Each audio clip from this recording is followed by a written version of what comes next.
ஹalleluya. ஆதியும் அந்தமானவரே, அல்போமேகா மானவரே, சர்வ வியாபியே, சர்வ ஞானியே, எங்கும் நிறைந்த தேவனே, ஹalleluya ஹalleluya. ஆண்டவரே, உம்மை போற்றுகிறோம், வாழ்த்துகிறோம், வணங்குகிற ராஜா, தன்னில் தாம் ஜீவிப்பவரே, தாமா ஜீவிப்பவரே, ஹalleluya ஹalleluya. சர்வ சிருஷ்டிக்கும் எஜமானரே, உம்மை ஸ்தோத்திரிக்கிறோம், துதிக்கிறோம், போற்றுகிறோம், வாழ்த்துகிறோம் கர்த்தாவே. ஆண்டவரே, இந்த மனித குலத்தை ரட்சிக்கும்படியாய் உன்னதத்திலிருந்து இழ்வானிலைக்கு இறங்கி வந்தவரே, உம்மை ஸ்தோத்திரிக்கிறோம். எங்களுக்காய் இந்த பூமியில பிறந்த இம்மானுவேலரே, உம்மை ஸ்தோத்திரிக்கிறோம், ஸ்தோத்திரிக்கிறோம். ஹalleluya ஹalleluya. தேவனே, உம்மை போற்றுகிறோம், வாழ்த்துகிறோம், வணங்குகிற ராஜா, நான் இருக்கிறவராக இருக்கிறேன் என்று சொன்னவரே, ஆபிரகாமின் தேவனே, ஈசாக்கின் தேவனே, யாக்கோபின் தேவனே, உம்மை ஸ்தோத்திரிக்கிறோம். ஹalleluya. துதிங்க துதிங்க துதிங்க. தேவன் செய்த நன்மைகளுக்காக துதிங்க, வாய்களை திறந்து. ஹalleluya ஹalleluya. தேவனே, உம்மை ஸ்தோத்திரிக்கிறோம், ஸ்தோத்திரிக்கிறோம். ஆண்டவரே, தண்ணீரை ரத்தமாய் மாற்றின யெகோவா தேவனே, உம்மை ஸ்தோத்திரிக்கிறோம். ஹalleluya ஹalleluya. அதே மாறாத கர்த்தராகிய இயேசு கிறிஸ்துவே, தண்ணீரை திராட்சரசமாய் மாற்றினவரே, உம்மை ஸ்தோத்திரிக்கிறோம், ஸ்தோத்திரிக்கிறோம். காடையும் மன்னாவையும் போஷித்த யெகோவா தேவனே, உம்மை ஸ்தோத்திரிக்கிறோம், ஸ்தோத்திரிக்கிறோம். அதே மாறாத கர்த்தராகிய இயேசு கிறிஸ்துவே, 5 அப்பம் 2 மீனை 5000 பேருக்கு சிருஷ்டித்தவரே, உம்மை ஸ்தோத்திரிக்கிறோம். ஹalleluya. நான் சிருஷ்டிப்பின் தேவன், நான் மாறுவதில்லை என்று சொன்னவரே, உம்மை ஸ்தோத்திரிக்கிறோம். நான் கர்த்தர், மாறாதவர் என்று சொன்னவரே, ஹalleluya ஹalleluya ஹalleluya. தேவனே, அந்த கல்வாரி சிலுவையில் எனக்காய் அடிக்கப்பட்டவரே, நொறுக்கப்பட்டவரே, ஆண்டவரே, உம்மை நன்றியோடு துதிக்கிறோம், போற்றுகிறோம். உங்கள் விலையேறப்பட்ட இரத்தத்தினால் எங்கள் பாவங்களை கழுவினவரே, உம்மை ஸ்தோத்திரிக்கிறோம். எங்களுக்காய் ஜீவனை விட்டவரே, உம்மை ஸ்தோத்திரிக்கிறோம். எங்களுக்காய் மறுபடியும் உயிரோடு எழுந்த தேவனே, உம்மை ஸ்தோத்திரிக்கிறோம். மரணத்தை வென்றவரே, பாதாளத்தை வென்றவரே, உம்மை ஸ்தோத்திரிக்கிறோம். 7 பொன்குத்துகளுக்கு உலாவுகிற தேவனே, உம்மை ஸ்தோத்திரிக்கிறோம். 7 சபை காலங்களின் தேவனே, உம்மை ஸ்தோத்திரிக்கிறோம். பவுலின் தேவனே, தீர்க்கதரிசி பிரணாமின் தேவனே, உம்மை ஸ்தோத்திரிக்கிறோம். சத்திய ஆவியானவரே, உம்மை ஸ்தோத்திரிக்கிறோம். சகல சத்தியத்துக்குள் நடத்துகிறவரே, உம்மை ஸ்தோத்திரிக்கிறோம். நேற்றும் இன்றும் என்றும் ஆராத கர்த்தராகிய இயேசு கிறிஸ்துவே, உம்மை துதிக்கிறோம், போற்றுகிறோம், வாழ்த்துகிறோம் ராஜா. ஆண்டவரே, வார்த்தையின் வெளிப்பாடை கொடுத்தவரே, உம்மை ஸ்தோத்திரிக்கிறோம். முத்திரை திறந்தவரே, உம்மை ஸ்தோத்திரிக்கிறோம். ஹalleluya ஹalleluya. எங்களுக்காய் மீட்பின் ரகசியத்தை வெளிப்படுத்தின பரிசுத்த ஆவியானவரே, உம்மை ஸ்தோத்திரிக்கிறோம், ஸ்தோத்திரிக்கிறோம். இந்த நாளுக்குரிய தீர்க்கதரிசி வில்லியம் பிரணாமி எங்களுக்காய் தந்ததுக்காக நன்றி செலுத்துகிறோம் கர்த்தாவே. இந்த நாளுக்குரிய 7ஆம் தூதனின் சத்தத்தின் நாட்களிலே ஆண்டவரே, அவருடைய செய்தியை விசுவாசிக்கும்படியாக செய்ததற்காக நன்றி செலுத்துகிறோம் கர்த்தாவே. நன்றி ராஜா, நன்றி ராஜா. தேவனே, உம்முடைய வார்த்தை ஸ்தாபனத்திற்கீழாக இருந்த எங்களை வேர்பிரித்து ஆண்டவரே, இந்த உன்னத வார்த்தைக்கு கொண்டு வந்தீரே, அதற்காக நன்றி ராஜா, நன்றி ராஜா. தேவனே, இந்த நாள் முழுவதும் உடைய கட்டுப்பாட்டுக்குள் வைத்துக் கொள்ளும் கர்த்தாவே. ஆண்டவரே, முழு இருதயத்தோடு முழு மனதோடு உம்மை ஆராதிக்கும்படியாய், தேவனே, உம்மை தொழுது கொள்ளும்படியாய், தேவனே, இந்த நாட்களை எங்களுக்கு கிருபையாய் கொடுத்தீரே, சுகபலத்தோடு வைத்தீரே, அதற்காக நன்றி நன்றி நன்றி ராஜா. கொடா கோடி ஸ்தோத்திரம் ஸ்தோத்திரம் ஸ்தோத்திரம். நன்றி நன்றி ராஜா, கொடா கோடி நன்றி ராஜா, நன்றி ராஜா, நன்றி தேவனே, நன்றி ராஜா, நன்றி ராஜா, நன்றி கர்த்தாவே. ஸ்தோத்திரம் ஸ்தோத்திரம் ஸ்தோத்திரம் ஸ்தோத்திரம். இதுவரை நிற்பதும் இனிமேல் நிலைப்பதும் எல்லாமே உங்க கிருபைதான். இதுவரை நிற்பதும் இனிமேல் நிலைப்பதும் எல்லாமே உங்க கிருபைதான். பெருமை பாராட்டிட ஒன்றுமில்லையே, தாங்கி நடத்துவது உங்க கிருபையே. பெருமை பாராட்டிட ஒன்றுமில்லையே, தாங்கி நடத்துவது உங்க கிருபையே. நன்றி சொல்லி மனதார தொழுகிறோம். நீங்க இல்லாம வாழ முடியாதையா, உங்க கிருபை இல்லாம வாழ தெரியாதையா. நீங்க இல்லாம வாழ முடியாதையா, உங்க கிருபை இல்லாம வாழ தெரியாதையா. இயேசுவே, என் எஜமானனே, நேசரே, என் துணையாளரே. இயேசுவே, என் எஜமானனே, நேசரே,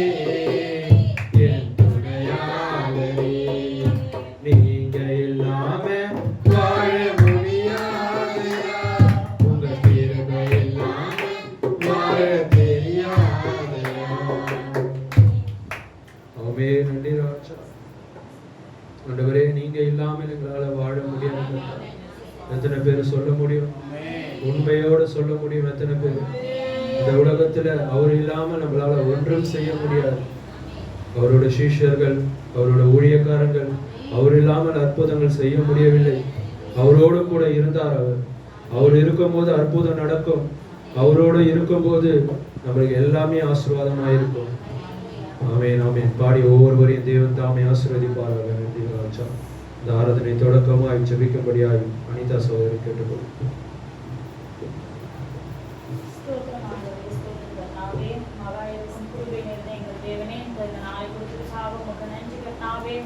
பரிசுத்த ஓய்வு நாளில் நாங்கள் யாரும் கூடி செலுத்தும்படியாய் ஆண்டவரே, உடைய தேவ ஆலயத்துக்கு வரும்படியாய் உடைய கண்களை எங்கள் துருவி விடுவதற்காக நன்றி ஆண்டவரே. நன்றி ஏசப்பா. இவ்வேளையிலும் ஆண்டவரே, இந்த ஆராதனை முற்றிலும் கரத்தில் ஒப்புக்கொடுக்கிற கர்த்தாவே, ஆரம்பம் முடிவரை என் தேவன் தாமே தம்பி ஆபரிக்க முடியாது செபிக்கிறோம். அப்படியா இதோ பாடலான ஒவ்வொரு பாடல் வரிகளையும் என் தேவனை ஆசீர்வதிங்க. யாரும் தங்கள் நாவுகளை திறந்ததோ கர்த்தாவே, உற்சாகத்தோடு கர்த்தாவே, ஆவின் ஏவுதலோடு உம்முடைய நாமம் கர்த்தாவே, அப்படியே நாங்கள் உணர்ச்சியோடு பாடத்தக்கதா எங்கள் ஒவ்வொரு இருதயத்தையும் பரிசுத்தப்படுத்த முடியாது செபிக்கிறோம் ஆண்டவரே. என் தேவனேதோ அப்படியா இதோ காணிக்கை பகுதியை கூட ஆசீர்வதிங்க. யாரும் அனுமதி கொடுக்கிறதான காணிக்கை கூட என் தேவனை அங்கீகரிக்க முடியாது செபிக்கிறோம் கர்த்தாவே. இந்த சாட்சி கூட கருத்தில் ஒப்புடன் கர்த்தாவே, இந்த சாட்சி சொல்கிறான சகோதர சகோதரிகளை தேவனை ஆசீர்வதிங்க ஆண்டவரே. முற்றிலும் ஆண்டவரே, இந்த சாட்சியானது உங்களுடைய நாமத்தின் மகிமைக்கு புதிதாக வருகிற ஆத்மாக்களுக்கான சாட்சியானது பிரோஜனமுள்ளதாக இருக்கிறது. உதவி செய்ய முடியாது செபிக்கிறோம் கர்த்தாவே. வார்த்தை கொடுக்கிற மேற்புறத்தை கருத்தில் ஒப்புடுறாங்க. தேவனை முற்றிலுமாய் ஆண்டவரே, ஆவியான தாமே மறைத்து நீர் வெளிப்படும்படியாய் சொல்லிக்கிறோம் ஆண்டவரே. அவர்களோ கர்த்தாவே, அவருக்குள்ளாக நீரே வெளிப்படும்படியாய் சொல்லிக்கிறோம் ஆண்டவரே. என்ன வார்த்தைகளை எங்களோடு பேச நினைக்கிறோம் இந்த தினத்தில் அந்த வார்த்தையானது நாங்கள் பெற்றுக்கொள்ள எங்களுக்கு உதவி செய்யுங்க ஆண்டவரே. வார்த்தையை எதிர்பார்ப்பதோடு ஏக்கத்தோடு வார்த்தை மேல பசிதாவத்தோடு வந்த ஒவ்வொருக்கும் ஆண்டவரே, இந்த வார்த்தையானது கர்த்தாவே புரிந்து கொள்வதில்லை. ஏதோ வந்தோம் போனோம் என்று இல்லாமல் என் தேவனின் இருதயத்தில் என்ன இன்று தினத்தில் பேசினாரே கர்த்தாவே, வார்த்தையை சிந்திக்கத்தக்கதா எங்கள் ஒவ்வொரு நீர் அப்படியாய் பரிசுத்தப்படுத்த முடியாது சொல்லுங்க. நன்றி கர்த்தாவே. வராத ஒவ்வொரு ஆத்மாக்களும் துரிதமாய் இதோ அழைத்து கொண்டு வரும்படியாய் செபிக்கிறோம் ஆண்டவரே. தாமதமாய் வந்ததான எங்களை நீ தயவு கொடுத்து மன்னிக்க முடியாது செபிக்கிறோம் ஆண்டவரே. அப்படியே அநேக புதிய ஆத்மாக்கள் கூட உதவி செய்ய முடியாது செபிக்கிறோம் ஆண்டவரே. நன்றி கர்த்தாவே, நன்றி ஆண்டவரே. வீட்டிலும் ரட்சகரமாகிய இயேசு கிறிஸ்து மூலம் செபிக்கிறேன் நல்ல பிதாவே. Amen, amen, amen. Praise Lord. Hallelujah. Praise Lord. கர்த்தருடைய சமூகத்தில் எத்தனை பேர் சந்தோஷமா இருக்கீங்க? ஹல்லேலூயா சொல்லுங்க. ஆமென். நம் இதே உற்சாகத்தோடு கரங்களை தட்டி நாம் எல்லோரும் ஒரு மனதோடு தேவனை துதித்து பாடுவோம். பாடல் புத்தகத்தை கையில் எடுத்துக்கொள்ளுங்க. எடுத்துக்கொண்டு நம் பாடலின் 314 ஏற்கனவே நம்ம பாடின பாடல் தான். மலைகள் எல்லாம் வழிகள் ஆக்குவார். எல்லோருக்கும் தெரிந்த பாடல் தான். எல்லோரும் ஒன்றாய் சேர்ந்து நாம் கரங்களை தட்டி பாடுவோம்.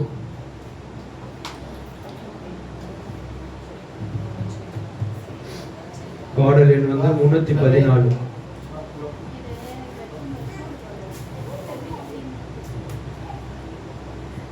மலைகள் எல்லாம் வழிகள் ஆக்குவார், நம் பாதையெல்லாம் செவ்வையாக்குவார் என்ற பாடலை நம் கரங்களை தட்டி உற்சாகத்தோடு நாம் பாடுவோம். பாடல் எண் 314.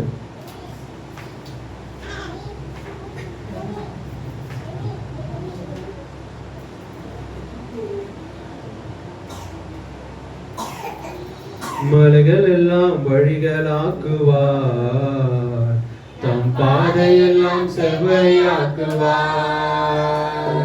மலைகள் எல்லாம் வழிகளாக்குவார், தம் பாதையெல்லாம் செவ்வையாக்குவார். கலங்காதே, திகையாதே, நிச்சயமாகவே முடிவு உண்டு. கலங்காதே, திகையாதே, நிச்சயமாகவே முடிவு உண்டு. ஆபிரகாமின் தேவன் அவர் ஈசாக்கின் தேவன், யாக்கோபின் தேவன் அவர் நம்முடைய தேவன். ஆபிரகாமின்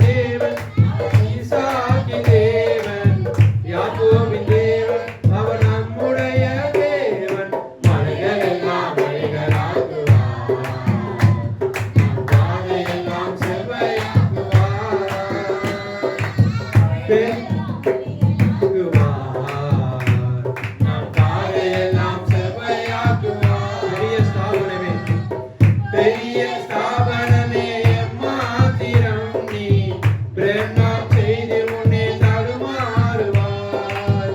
பெரிய ஸ்தாபனமே எம்மாத்திரம் நீ பிரண்ணம் செய்து முன்னே தடுமாறுவாய். முத்திரை மோதிரமாய் தெரிந்து கொண்டாரே, முத்திரை மோதிரமாய் தெரிந்து கொண்டாரே. இயேசுவின் நாமத்தினால் ஜெயம் பெறுவோமே, இயேசுவின் நாமத்தினால் ஜெயம் பெறுவோமே. ஆபிரகாமின் தேவன் அவர் நம்முடைய தேவன். ஆபிரகாமின் தேவன் அவர் ஈசாக்கின் தேவன். யாக்கோபின் தேவன் அவர் நம்முடைய தேவன். மலைகளெல்லாம் மலைகளாக்குவார், நம் பாதையெல்லாம் செவ்வையாக்குவார். மலைகளெல்லாம் ஆமென் செவ்வையாக்குவார். பூமி அனைத்திற்கும் ராஜாதிராஜன் உன்னதமானவரை துதியாலே உயர்த்திடுவோம். பூமி அனைத்திற்கும் ராஜாதிராஜன் உன்னதமானவரை துதியாலே உயர்த்திடுவோம். வெண்கல கதவையெல்லாம் உடைத்திடுவாரே, வெண்கல கதவையெல்லாம் உடைத்திடுவாரே. இரும்பு தாழ்பாலை முறித்திடுவாரே, இரும்பு தாழ்பாலை முறித்திடுவாரே.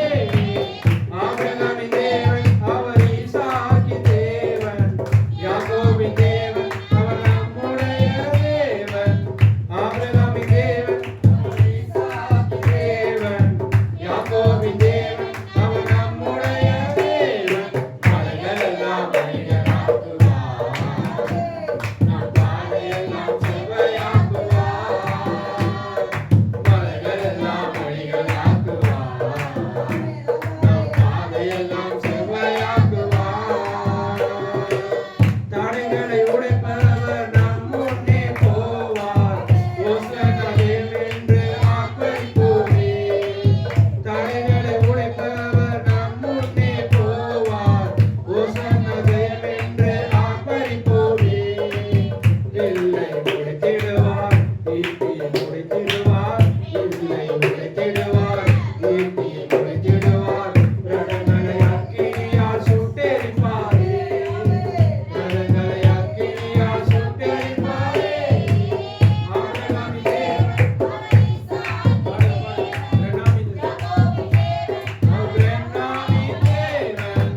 ஆபிரகாமின் தேவன் அவர் ஈசாக்கின் தேவன். யாக்கோபின் தேவன் அவர் பிரண்ணாமின் தேவன். மலைகளெல்லாம் மலைகளாக்குவார், நம் பாதையெல்லாம் செவ்வையாக்குவார். மலைகளெல்லாம் மலைகளாக்குவார், நம் பாதையெல்லாம் செவ்வையாக்குவார். கலங்காதே, திகையாதே, நிச்சயமாகவே முடிவுண்டு. கலங்காதே, திகையாதே, நிச்சயமாகவே முடிவுண்டு. ஆபிரகாமின் தேவன் அவர் ஈசாக்கின் தேவன்.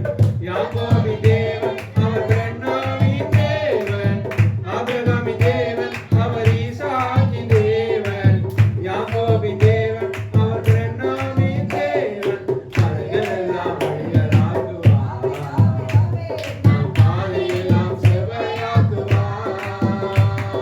மலைகளெல்லாம் மலைகளாக்குவார், நம் பாதையெல்லாம் செவ்வையாக்குவார். ஆமென் ஆமென் ஹல்லேலூயா. நம்மளுக்கு மலைகள் எல்லாம் எவ்வளவு பள்ளத்தாக்கா இருந்தாலும், போக முடியாத ஒரு சூழ்நிலை இருந்தாலும், மலைகள் எல்லாம் அவர் வழிகள் ஆக்குவார். இரும்பு தாழ்பால்களை உடைத்து நம்மளுக்கு போகும்படியா என்ன பிரச்சனைகள் இருந்தாலும் தடைகள் எல்லாம் உடைத்து போட்டு நம் முன்னே இயேசு கிறிஸ்து எப்போதும் பயணித்துக் கொண்டிருக்கிறார். அவர் ஆபிரகாமுக்கு மாத்திரம் தேவன் இல்லை, ஈசாக்கிக்கு மாத்திரம் தேவன் இல்லை, யாக்கோபுக்கு மாத்திரம் தேவன் இல்லை, அவர் பிரண்ணாமுக்கும் தேவன், இன்றைக்கு நம்மளுடைய தேவன் அவர். ஆமென். அவர் நேற்றும் இன்றும் என்றும் மாறாதவர். ஹல்லேலூயா. உற்சாகத்தோடு பாடி ஒவ்வொருவரையும் தேவன் தாமே ஆசீர்வதிப்பாராக. நம்ம மத்தியில் என்ன சாட்சி இருக்கா? சாட்சி சொல்லும்படியாய் வனிதா சொல்ல முன்னாடி வருவோம்.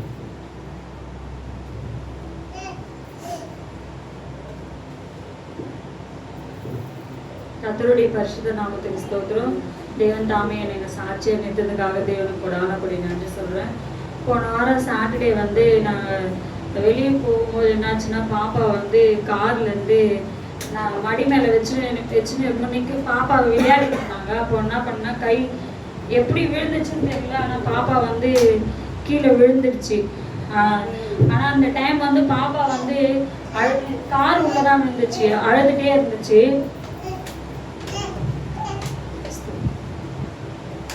அழுதுச்சு. அதுக்கப்புறம் பாப்பா வந்து ஃபீட் பண்ண குடிச்சிட்டு என்ன பண்ணுச்சுன்னா விளையாடுச்சு. அதுக்கப்புறம் நாங்கள் ஹாஸ்பிட்டல் உள்ளே போயிட்டு வெளியே வந்ததுலேருந்து பாப்பா வந்து பயங்கரமாக அழுதுகிட்டே இருந்துச்சு. ஃபீட் பண்ணாலும் குடிக்கல, எது கொடுத்தாலும் வந்து வாங்கலை. சரின்ட்டு அந்த டைம் பால் கதரும் ஜபம் பண்ணார். ஜபம் பண்ணிட்டு எங்களை விட்டுட்டு அவர் ஊழியத்துக்கு கிளம்பிட்டாரு. அப்புறம் வீட்டுக்கு வந்த பிறகு பாப்பா வந்து அமைதியாக இருந்துச்சு. அப்புறம் மறுபடியும் அதே மாதிரி கண்டினியூஸாக அழுவ ஆரம்பிச்சிச்சு. பயங்கரமாக அழுதுகிட்டே இருந்துச்சு. கிட்டத்தட்ட 3 மணி வரைக்கும், ஒரு 2:30 வரலையுமே நைட்டு ஃபுல்லாக அழுதுகிட்டே இருந்துச்சு. என்ன பண்ணுறதுனே தெரியல. அப்புறம் என்ன பக்கத்து வீட்டில் வந்து அவங்கள நான் எழுப்பி, பாப்பா இருந்துட்டு அவங்க ஒரு குட்டி பையன் இருக்கான், அவங்க காமிச்சாச்சு பாப்பா அமைதியாக இருக்குன்னு சொல்லி 1 மணிக்கு அவங்கள நான் பக்கத்து வீட்டில் போயிட்டு அந்த குட்டி பையன்கிட்ட காமிச்சு, அதனால பாப்பா கொஞ்ச நேரம் அமைதியாக இருந்துச்சு. மறுபடியும் ரொம்ப தேம்பி அழுவ ஆரம்பிச்சிச்சு. அது அவங்க கிட்ட போனோடனே அமைதியாவது, என்கிட்ட வந்தோடனே என்னை பார்த்தா மறுபடியும் அழுவுது, தேம்பி அழுதுகிட்டே இருந்துச்சு. அப்புறம் என்ன பண்ணுறதுனே தெரியல. இசப்பா குழந்தை இந்த டைமில் அவரும் இல்லை, வெளியே போயிட்டாரு. கூட வந்து தம்பி இருந்தா, அப்புறம் எஸ்தர் சிஸ்டர் இருந்தாங்க. ஜபம் தான் பண்ணோம். தேவன் ஏசப்பா பாப்பா வந்து ஃபீட் பண்ண தண்ணி கொடுத்தா கூட குடிக்கல, பால் கொடுத்தாலுமே குடிக்கல. எனக்கு பயம் எடுத்துருச்சு, பாப்பாவுக்கு ஏதாச்சும் உள்ளகிட்ட ஏதாச்சும் ஆயிருக்குமா அப்படின்ட்டு. ஏன்னா ரொம்ப அழுதுகிட்டே இருந்துச்சு. அப்புறம் வந்து அழுது ஜபம் பண்ணேன், ஏசப்பா குழந்தை வந்து பால் குடிக்கணும் அப்படின்னு. அப்புறமாட்டுக்கு அழுதுட்டு பால் குடிக்கல, மடி மேலே. அப்புறம் கொஞ்சம் நேரம் தூங்க வச்சேன். அந்த தேம்பல் வந்து கிட்டத்தட்ட 1 hour தூக்கத்திலே குறையவே இல்லை. அப்படியே மாறி மூச்சு இழுத்து அழுதுனே இருந்துச்சு. அதுக்கப்புறம் தண்ணி தொட்டு ட்ரை ஆகிட்டு வந்து தண்ணி தொட்டு நாக்கில் வச்சேன் பாப்பாவுக்கு. அதையும் தண்ணி அப்படியே வெளியே விட்டுச்சு. மறுபடியும் அப்புறம் ஜபம் பண்ணி தான் தண்ணி வந்து பாப்பா அப்புறம் முழுங்குச்சு. அப்புறம் ப்ரேயர் பண்ணி அழுதேன். ஆனால் தேவனிடத்தில் வந்து நான் ஜபம் பண்ணி அழுதேன், ஏசப்பா இந்த அன்டைமில் நான் எங்கே கூப்பிட்டு போகிறதுன்னு தெரியல, நீங்கள் தான் வந்து குழந்தை நார்மலாகி நான் காலையில் சர்ச்சுக்கு போகணும், சாட்சி சொல்லணும். ஆனால் நான் ஜபம் பண்ணேன். போன வாரம் நான் லேட்டாக வந்ததுனால சாட்சி கூட சொல்ல முடியல. தேவன் அதே மாதிரி ஜபத்தை கேட்டு பாப்பா ஒரு 3 மணி 2:30 மணிக்கிட்ட அப்புறம் பால் குடித்தாங்க. தேவன் வந்து ஜபத்தை கேட்டு பரிபூர்ண சுகத்தை கொடுத்தாரு. சபைக்கு வரவும் கிருபை செஞ்சாரு.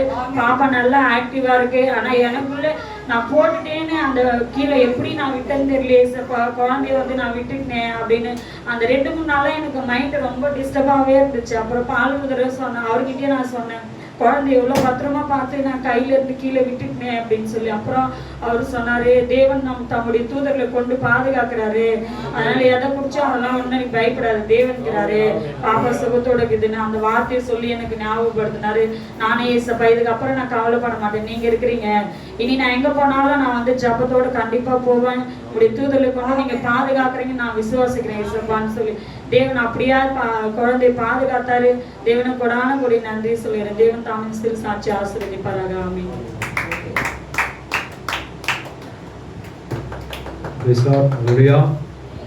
ஒரு உண்மையான சாட்சியின் பக்கம் எப்போது தேவன் இருக்கிறார். ஒரு கிறிஸ்துவ வாழ்க்கையில எதுவுமே எதார்ச்சியா நடப்பதில்லை.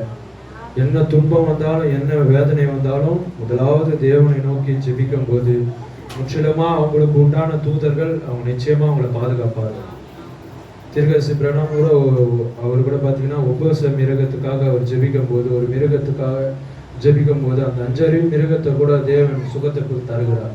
அப்போ நம்ம 6 அறிவு அவர்கள் சாயலா படைக்கப்பட்ட மனவாட்டியை எவ்வளவா அதிகமா நேசிப்பார். நிச்சயமாகவே குழந்தைக்கு ஒரு உண்மையான சாட்சி நம்ம கேட்டோம், சகோதரி வாழ்க்கையில நடந்தது. வேற என்ன சாட்சி இருக்கா? இன்னும் ஒரு பாடலை கூட நம் தேவ மகிமைக்கென்று பாடுவோம். அதை உற்சாகத்தோடு கரங்களை தட்டி வாட்ஸ்அப்ல அமைச்சிருக்கேன். தனிமையின் பாதையை தகப்பனையும் தோழி என்ற பாடலை நம் கரங்களை தட்டி பாடுவோம்.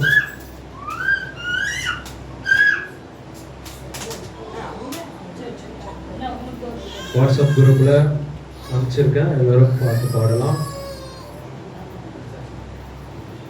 2 அடி மாத்திரம் நம்ம பாடலாம், 2 சரணம் மாத்திரம் நம்ம பாடலாம். எனக்கு கோல்டாக இருக்கு, நீங்களும் சேர்ந்து பாடுங்க, எல்லாரும் கரங்களை தட்டி பாடுங்க. தனிமையின் பாதையில் தகப்பனே உன் தோளில் சுமந்ததை நான் மறப்பேனோ, சுமந்ததை நான் மறப்பேனோ. தனிமையின் பாதையில் தகப்பனே உன் தோளில் சுமந்ததை நான் மறப்பேனோ, சுமந்ததை நான் மறப்பேனோ. எத்தனை அன்பு என்மேல், எத்தனை பாசம் என்மேல், எத்தனை அன்பு என்மேல், எத்தனை பாசம் என்மேல். இதற்கு ஈடு என்ன தருவேன் நான், இதற்கு ஈடு என்ன தருவேன் நான், இதற்கு ஈடு என்ன தருவேன் நான், இதற்கு ஈடு என்ன தருவேன் நான். தனிமையின் பாதையில் தகப்பனே உன் தோளில் சுமந்ததை நான் மறப்பேனோ, சுமந்ததை நான் மறப்பேனோ. சோர்ந்து போகும் நேரங்களெல்லாம் மார்போடு அணைத்துக் கொண்டீரே, சோர்ந்து போகும் நேரங்களெல்லாம் மார்போடு அணைத்துக் கொண்டீரே. கண்ணீரை கணக்கில் வைத்தீரே, ஆறுதல் எனக்கு தந்தீரே. கண்ணீரை கணக்கில் வைத்தீரே, ஆறுதல் எனக்கு தந்தீரே. எத்தனை அன்பு என்மேல், எத்தனை பாசம் என்மேல், எத்தனை அன்பு என்மேல், எத்தனை பாசம் என்மேல். இதற்கு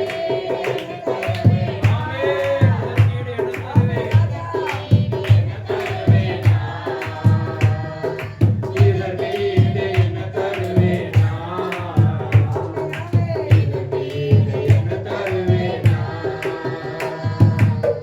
தனிமையின் பாதையில் தகப்பனே உன் தோளில் சுமந்ததை நான் மறப்பேனோ, சுமந்ததை நான் மறப்பேனோ. பலர் சபித்து என்னை தூற்றும் போதெல்லாம் என்னை ஆசீர்வதித்து உயர்த்தி மகிழ்ந்தீரே. பலர் சபித்து என்னை தூற்றும் போதெல்லாம் என்னை ஆசீர்வதித்து உயர்த்தி மகிழ்ந்தீரே. என் உள்ளத்துக்குள் என்னை வரைந்தீரே. இதற்கு ஈடு என்ன தருவேன் நான்,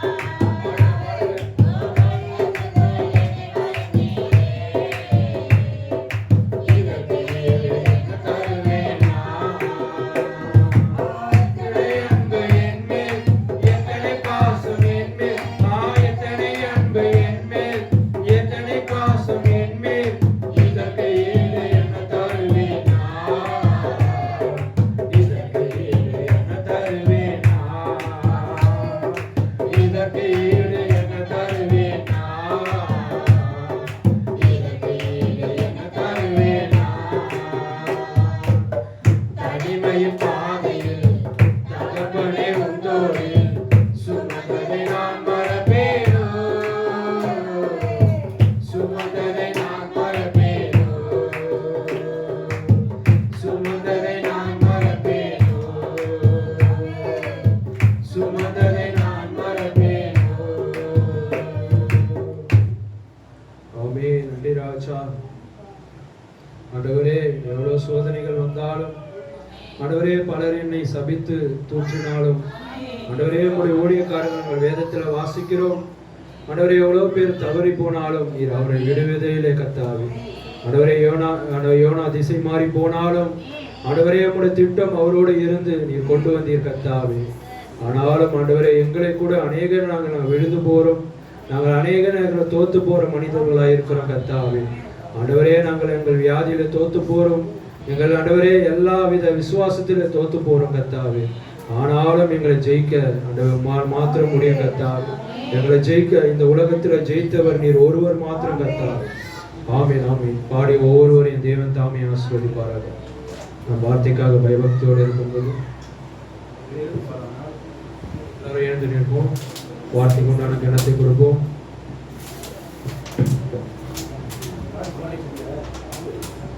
Praise Lord. எல்லாரும் எழுந்து நில்லுங்க. கரங்களை பைபிள் எடுத்து கொள்ளுங்க. Praise Lord. நம்ம ஒன்லி பிலீவ் பாடும்போது வார்த்தையை பிரசங்கிக்கும்படியாய் மேய்ப்பரை முன்னாடி அழைப்போம். தேவ செய்தி அளிக்கும்படியாய் கண்களை மூடி யாரையும் பார்க்காம நம்ம ஒன்லி பிலீவ் பாடுவோம். Only believe, only believe, all things are possible. Only believe.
இயேசுவை தவிர ஒரு நம்பிக்கைக்குரியவர் யாரும் இல்லை. நாம் நின்று கொண்டிருக்கிற வேளையிலே பரிசுத்த வேதாகமத்திலிருந்து வாசிக்கும்படியாக தெரிந்து கொள்ளப்பட்ட வேத வசனம் பரிசுத்த லூக்கா எழுதின சுவிசேஷம் 19ஆம் அதிகாரம்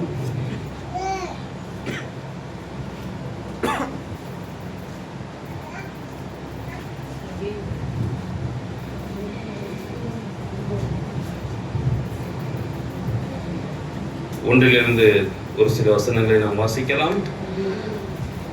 அவர் எரிகோவில் பிரவேசித்து அதன் வழியாய் நடந்து போகையில் ஆயக்காரருக்கு தலைவனும் ஐஸ்வர்யவுமாய் இருந்த சகேயு எண்ணப்பட்ட ஒரு மனுஷன் இயேசு எப்படிப்பட்டவரோ என்று அவரை பார்க்க வகை தேடினான். அவன் குள்ளனானபடியினால் ஜனக்கூட்டத்தில் அவரை காணக்கூடாமல் அவர் போகும் வழியில் முன்னாக ஓடி அவரை பார்க்கும்படி ஒரு காட்டாத்தி மரத்தில் ஏறினான். இயேசு அந்த இடத்தில் வந்தபோது அண்ணாந்து பார்த்து அவனை கண்டு, சகேயுவே, நீ சீக்கிரமாய் இறங்கி வா, இன்றைக்கு நான் உன் வீட்டில் தங்க வேண்டும் என்றார். அவன் சீக்கிரமாய் இறங்கி சந்தோஷத்தோடு அவரை அழைத்து கொண்டு போனான். அதை கண்ட யாவரும் இவர் பாவியான மனுஷனிடத்தில் தங்கும்படி போனார் என்று முறுமுறுத்தார்கள். சகேயு நின்று கர்த்தரை நோக்கி, ஆண்டவரே, என் ஆஸ்திகளில் பாதியை ஏழைகளுக்கு கொடுக்கிறேன். நான் ஒருவரிடத்தில் எதையாகிலும் அநியாயமாய் வாங்கினதுண்டானால் நாளத்தனையாய் திரும்ப செலுத்துகிறேன் என்றான். இயேசு அவனை நோக்கி, இன்றைக்கு இந்த வீட்டுக்கு இரட்சிப்பு வந்தது, இவனும் ஆபிரகாமுக்கு குமாரனாய் இருக்கிறானே. இந்த தாமே வாசித்த வேத வசனத்தை ஆசீர்வதிப்பாராக. நாம் காரணம்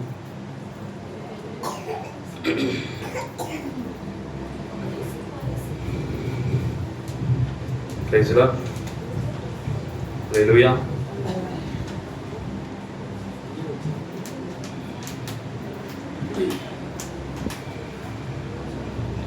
இத்தனை பேர் சந்தோஷமா இருக்கீங்க? Praise God. Hallelujah.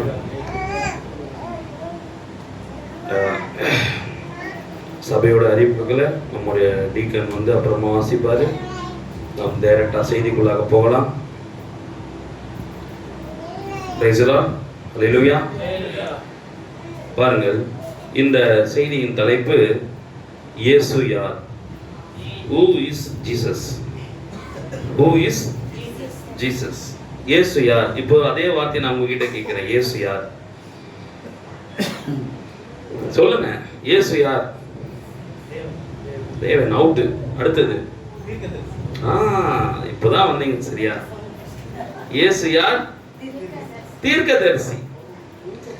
இந்த லைன் தான் இன்னைக்கு கிறிஸ்தவங்களை பார்க்க முடியாத ஒரு லைன். ஆனா முஸ்லிம்ங்க பார்த்துட்டாங்க. இந்த லைனை கிறிஸ்தவங்க யாரும் பார்க்கல.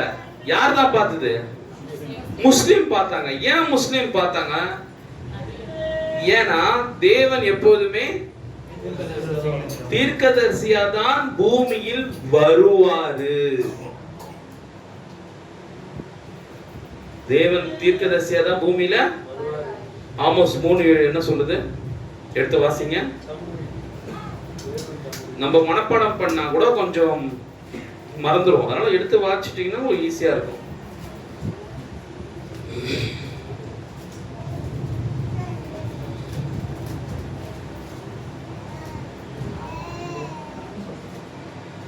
ஆமோஸ் 3:7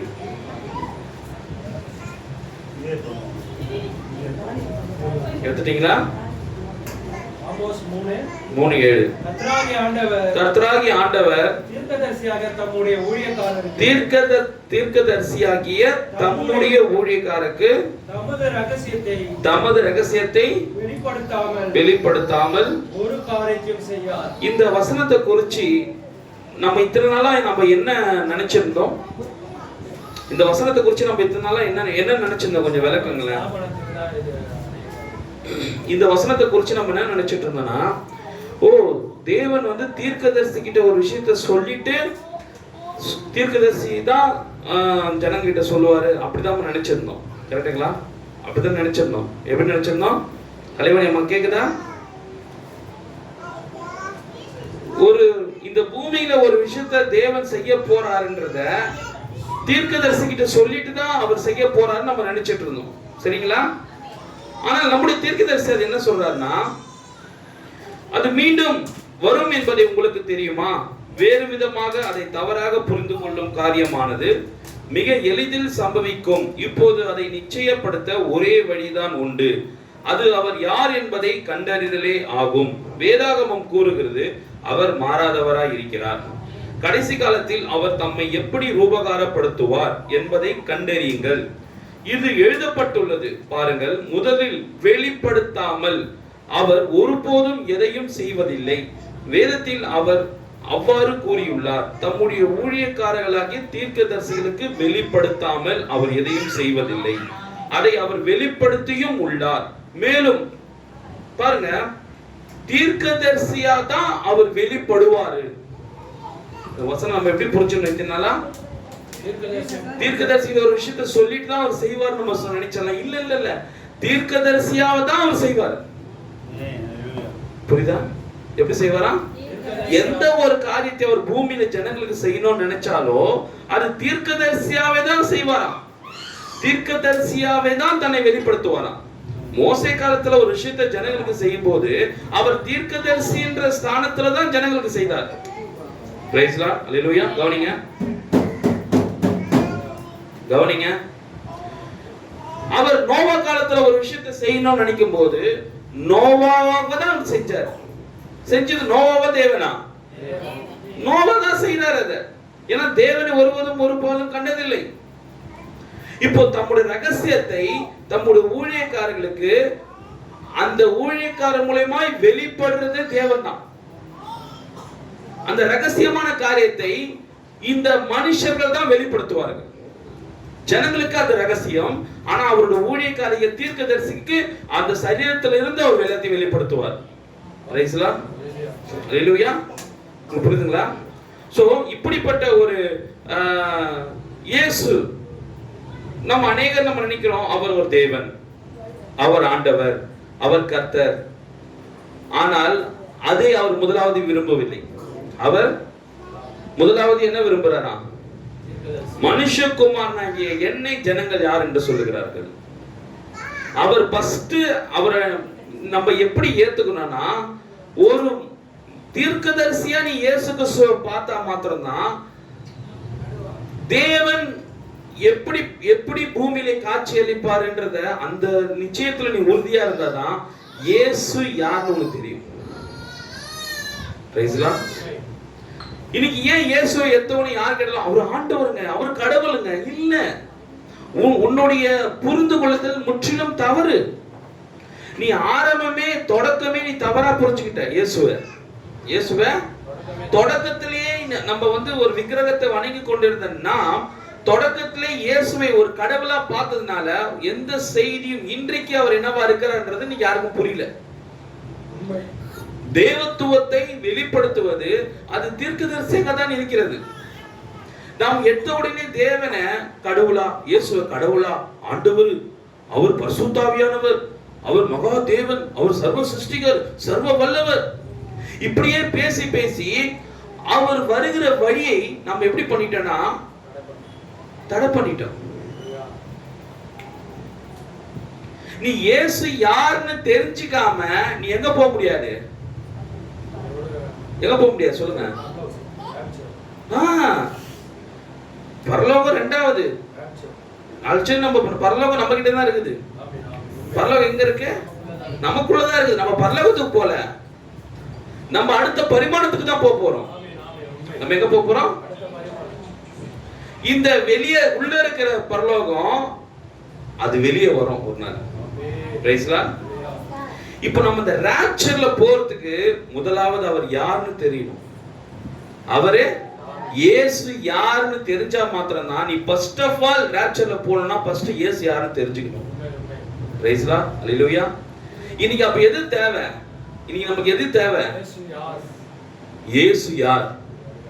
இயேசு இப்ப சொல்றீங்க இயேசு அவர் கடவுளுங்க, அவர் தெய்வங்க, அவர் குலசாமிங்க, அவர் கர்த்தருங்க, அவர் பரம தேவனுங்க, பரம பிதாங்கன்றோம். ஆனால் வேதத்துல யாருமே இயேசுவை தேவன் என்றும் கர்த்தர் என்றும் அவரை ஆண்டவர் அவருடைய கடவுள் என்றும் யாரும் சொல்லவே இல்லையே. நீ மட்டும் ஏன் சொல்ற? அப்போ புரியுதா இல்லையா நான் பேசுறது? ஏங்க பைபிளே இயேசு கிறிஸ்து அவர் பூமியிலே வரும் காலத்துல யாருமே அவர் கடவுள் சொல்லாத போது நீ ஏன் இயேசு கடவுள் சொல்லி சுத்தி நிக்கிற?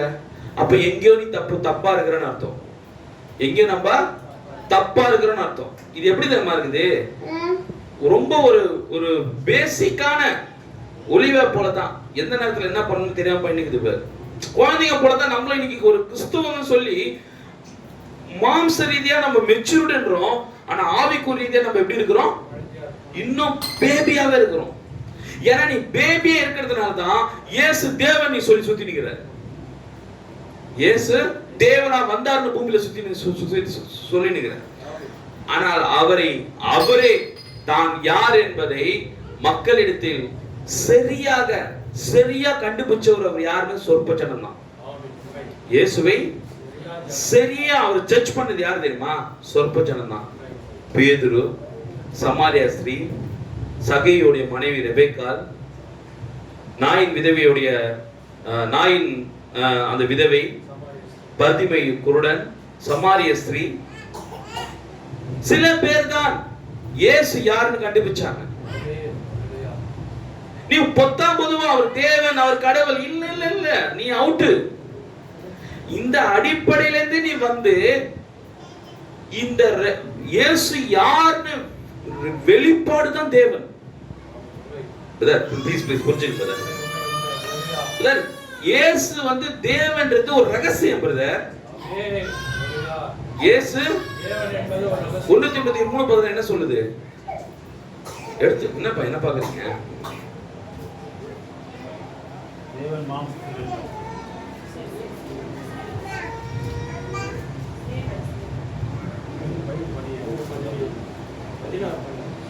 அன்றியோ தேவ பக்திக்குரிய ரகசியமானது யாவரும் ஒப்புக்கொள்ளுகிறபடி மகா மேன்மை உள்ளது. தேவன் மாம்சத்திலே வெளிப்பட்டார். இப்போ இதுவே தேவன் மனிதனாக வந்தார் என்றதே ரகசியம் சொல்லும் போது நீ எப்படி சாதாரணமா சொல்ற இயேசு தேவன்? வேதம் சொல்லுது இயேசு ஒரு மாம்சத்தில் வந்தது, தேவன் தான் மனிதனா வந்தார்ன்றது ஒரு ரகசியம்னு சொல்லுது. இந்த ரகசியத்தை நீ எப்படி சாதாரணமா சொல்ற இயேசு தான் தேவன்? ஏங்க நான் சொல்றது புரிஞ்சுதா இல்லையா உங்களுக்கு? நான் பேசுறது புரியுதா இல்லையா? ஏங்க அவரு வாழற காலத்துல இந்த ஸ்டேட்மெண்ட் இல்லங்க. இயேசு மனிதனா பூமியில வாழும்போது இந்த ஸ்டேட்மெண்ட் இல்ல. எது ஸ்டேட்மெண்ட்? இயேசுதான் தேவன். உண்மையா இல்லையா? உண்மையா இல்லையா? நான் பேசுறது புரியுதா இல்லையா? அவர் பூமியிலே வாழற காலத்துல அவர் தான் தேவன்றது ஸ்டேட்மெண்டே இல்ல. அவர் மரிச்சு அப்போஸ்தலனாகிய பவுல் வந்து சொல்றாரு. என்ன சொல்றாரு? சொல்லுங்க, படிங்க. அந்த வசனத்தை படி சொல்றா. பாருங்க, இந்த இயேசு யாருன்றத ஒரு ரகசியத்தை அப்போஸ்தலனாகிய பவுல் தான் வந்து டிக்ளேர் பண்றாரு. நான் பேசுறதுக்கு உங்களுக்கு கொஞ்சம் பேர் தான் புரியும் நினைக்கிறேன். தேவனோட வித்துக்களுக்கு தெளிவா புரியும் நான் என்ன சொல்ல வரேன்.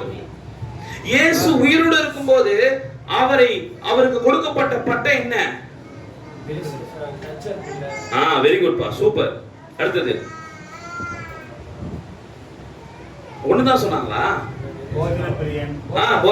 சூப்பர். 2 சூப்பர். யாராவது ஒருத்தர் இயேசு பூமியில மனிதனா வாழும்போது ஒருத்தராவது நீ தேவன் சொன்னாங்களா? நீ ஏன் சொல்றப்ப இயேசு தேவன்? ப்ளீஸ் சொல்லுங்க, யாராவது வாய் திறந்து சொல்லுங்க.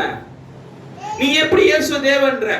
காட்சில ஒரு மனுஷன் காட்சில தேவன் உயிரோடு இருக்கும்போது தேவன் யாரும் சொல்லல, நீ ஏன் சொல்லி சுத்தினிக்கிற? இப்போ அடுத்து என்ன பட்டோம்? நீங்கள் கவனித்தீர்களானால் அவர் இயேசு பூமிக்கு வந்த போது மனிதர்கள் நடுவில் 73 பேரா சகோதரி இவங்க வாசிப்பாங்க.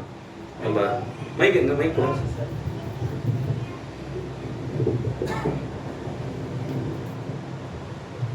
நீங்கள் கவனத்தில் இருந்தீர்களானால் அவர் இயேசு பூமிக்கு வந்தபோது இப்போ நான் சொல்றது உங்களுக்கு குழப்பமா இருந்ததுல, இப்போ நம்ம படிக்கும் போது என்ன சொல்ல போறீங்க? மனிதர்கள் நடுவில் எவ்வளவு கீழ்த்தரமான பெயர் கொடுக்க முடியுமோ, எவ்வளவு கீழ்த்தரமான பெயர்கள் இயேசுவுக்கு கொடுக்க முடியுமோ அது அவருக்கு கொடுக்கப்பட்டது.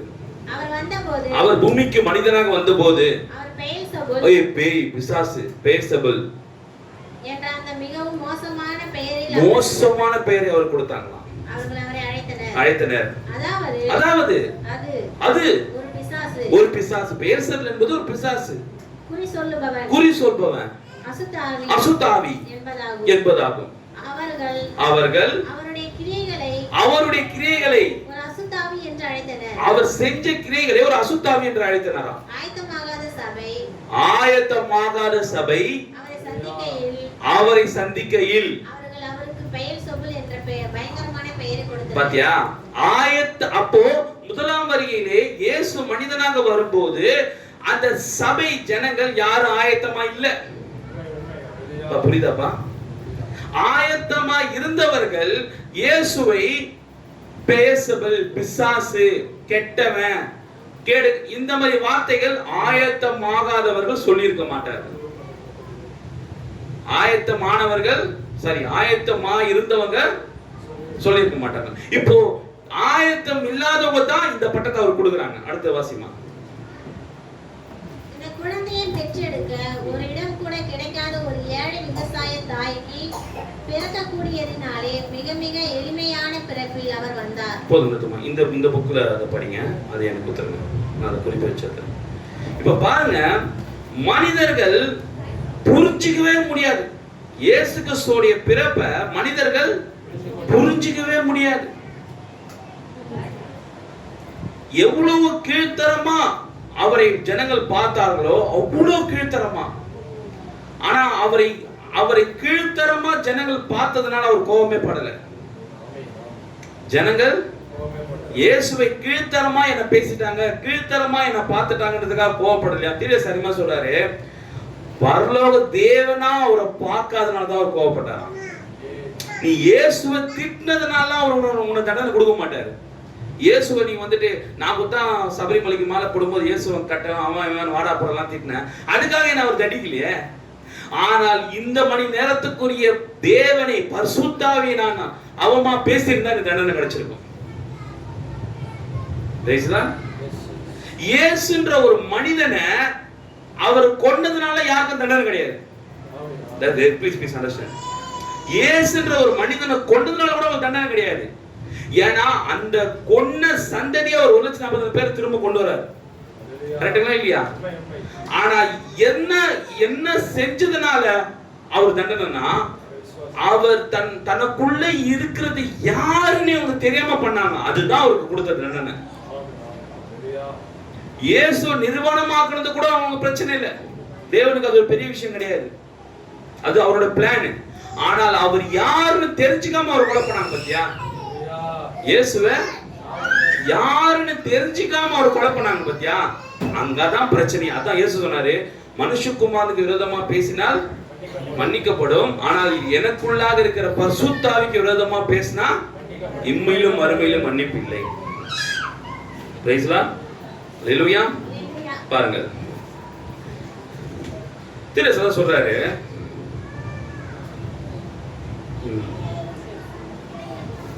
அவர் இந்த சிறிய சகோதரனுடைய சாட்சியை கேட்பதில் மிக்க மகிழ்ச்சி. அன்று ஒரு காலையில் அவனுடைய படுகைக்கு அருகே வரும்படி நான் அழைக்கப்பட்டேன். அவர்கள் ஏதோ நடந்ததாக என்னிடம் கூறினார்கள். இந்த கூட்டத்துக்கு பொறுப்பேற்றுக் கொள்ள முயற்சிக்கிறவர்கள் முதன்மையான ஒருவராக அவர் இருந்தார் என்று நான் நினைக்கிறேன். நிச்சயமாகவே அந்த தேவனுடைய மனிதனுக்கு அதை செய்ய சாத்தான் முயற்சிக்கின்றான். ஆனால் நீங்கள் பாருங்கள், தேவன் எவ்வாறு கிரியை செய்கிறார் என்பதை அவர் தமது வல்லமையை காண்பிக்கும் பொருட்டு அதை சரியான ஒரு மேலான சாட்சியாக மாற்றுகிறார். அருமையான சாட்சி சொன்னாங்க அனிதா சகோதரிகள். என்ன சொன்னாங்கன்னா, பாருங்க, இவங்க கீழே போட்டது அந்த ஆக்சுவலா இவங்களுக்கு தெரியல, அந்த ஸ்பிரிட் தான் அந்த குழந்தையை தாக்கிச்சுன்னு அவங்க தெரியல.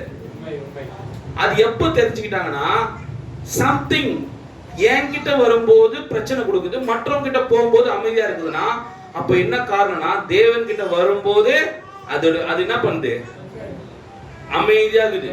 நல்லா புரிஞ்சுக்கோ, தேவன் கிட்ட வரும்போது சாரி அமைதியா இல்ல, அது பிரச்சனை கொடுக்குது. ஆனா மத்தவங்க கிட்ட அவிசுவாசி கிட்ட போகும்போது அந்த குழந்தை என்ன ஆகுது, இங்க இருந்து தான் புரிஞ்சுக்கிறீங்க. ஏன்னா நான் திரும்ப சொல்றேன், பிசாசு உன்கிட்ட சரீரத்துல பலன் அதிகமா கொடுக்காது, உன் ஸ்பிரிட்ல உன்னோட ஆத்மாவுல பலன் கொடுக்கும். திரு சொல்ற, பிசாசு உன்னோட ஆத்மாவுல பிரச்சனை கொடுக்கும், ஆனால் குழந்தைகளுக்கோ சரீரத்துல மட்டும் தான் கொடுக்கும். எந்த குழந்தைக்காவது எந்த தாயாவது உண்மையை கை தூக்கி சொல்லுங்க, குழந்தை பிரச்சனை கொடுக்கும் போது கர்த்தராகிய இயேசு கிறிஸ்து நாமத்தில் என் பிள்ளையை பிடித்திருக்கிற அசுத்த ஆவியை இந்த பிள்ளையை விட்டு வெளியே போட்டு தலையில வச்சு ஜெபம் பண்ண தாய் யாரா கை காட்டுங்க, கை தூக்கும் பாரு. இப்ப தெரியுதா, அனிதாவும் நம்ம பாப்பா எலிசபெத்தும் ஏன் தோத்து போனாங்கன்னு? குழந்தைக்கு போய் அசுத்தாய் பிடிச்சிருக்குமா, நல்ல படுபாவி மனோவா, நாசமா போடா, நீ என்ன மாரி வார்த்தை சொல்றான் பாரு. ஆனா அந்த தாய் கலைவாணி ஒத்துக்கினாங்க பாரு, நான் கை தூக்குனாங்க. உண்மை, எப்போ பிள்ளை தலையில கையை வச்சு என் பிள்ளையை பிடித்திருக்கிற அசுத்த ஆவியை இயேசுவின் நாமத்துல வெளியே போ நீ சொல்றியோ, அப்போ குழந்தை தூங்கலன்னா என் சட்டை பூச்சி கேளு. உனக்கு என்னன்னா, அது தேவன் கொடுத்த குழந்தை, அது இயேசுவோட குழந்தை, அதனால பிசாசு அதுக்குள்ள வராது, அது சளி, அது இரும்பல், அப்படிதான் நீ பாக்குற. ஆனா திரு சரியா சொல்றாரு, இல்ல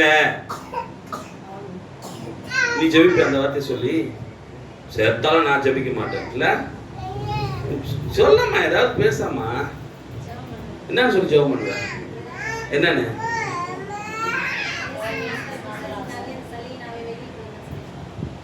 தலையில கையை வச்சு என் பிள்ளையை பிடித்து இருக்கிற அந்த வார்த்தை சொல்லி சொல்லணும். என்ன சொல்லணும்? என் பிள்ளை சரீரத்தை பிடித்து வைத்திருக்கிற ஜொரத்தின் ஆவியே, சளியின் ஆவியே, அசுத்த ஆவியே, என் பிள்ளையை விட்டு இயேசு கிறிஸ்து நாமத்துல வெளியே போன்னு சொல்லிப்பார்.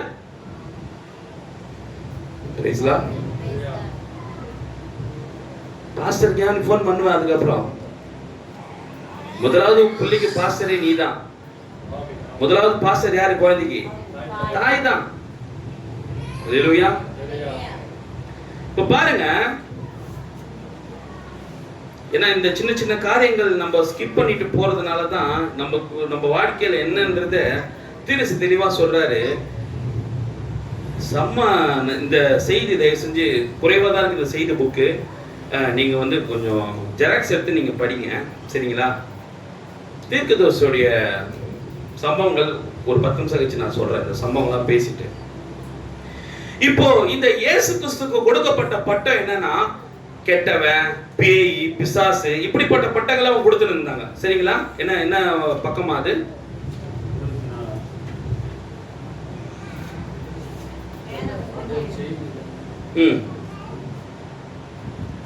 ஓகே, 74 படிமா.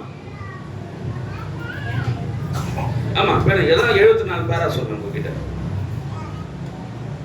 இந்த குழந்தையை பெற்றெடுக்க இடம் கூட கிடைக்காத ஒரு ஏழை விவசாய தாய்க்கு பிறக்கக்கூடியதினாலே மிக மிக எளிமையான பிறப்பில் அவர் வந்தார்.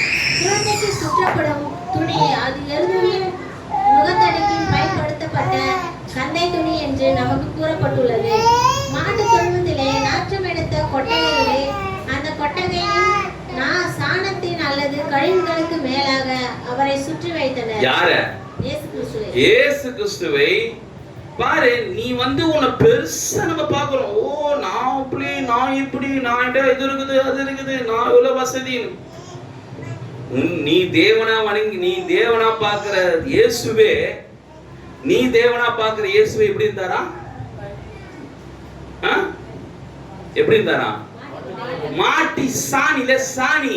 அது மேலதான் ஒரு குழந்தை அப்படி தாய் வயிற்றுல இருந்து வெளியே வந்தவனையும் எவ்வளவு கையில வச்சுக்க முடியும்? ஏங்க குழந்தைய வச்சுக்கிறது யாரு? யார் அந்த குழந்தை இப்ப துடைப்பா? பிறந்த குழந்தை மேல என்ன இருக்கும்? அழுக்கு. இதெல்லாம் யார் எப்படி துடைக்குது? துணி எங்க இருக்குது? அதனாலதான் அந்த மாட்டு எடுத்து அந்த இதை எடுத்து அந்த குழந்தைய துடைச்சிட்டு எங்க வைக்கிறதுக்கு டேபிள் எங்க இருக்குது? நீங்க மாட்டு கொட்டெல்லாம் போயிருப்பீங்க, வயசானவங்க தெரியும், கிராமத்து ஆளுங்க தெரியும். ஒரு கோபுரமே அடிக்க வச்சிருப்பாங்க. எதை? சாணின்னு சொல்லு. ரொம்ப டீசெண்டா சொல்றாங்க, சாணினே சொல்லு. அந்த சாணி என்ன பண்ணாலும் கோபுரம் பேர் அடிக்க வச்சிருப்பாங்க. அந்த கோபுரம் கையில அப்படி பரவிட்டா என்னவாயிடும்? சமமாயிடும். அந்த சமமான இடத்துல வச்சாங்க. யார? நீ தேவன் சொல்றிய அவரே. நீ தேவன் சொல்லி, நான் சொல்லப்பா இயேசு தேவன், நீ தான் சொல்லி சுத்தி நிக்கிற. அதனாலதான் உனக்கு செய்தி புரியல. அதனாலதான் இன்னைக்கு இயேசு யாருன்னு உனக்கு புரியல. அப்படிப்பட்ட இயேசு ஏன் மாட்டு சாணி மேல போய் கடத்துனாங்க அவரை?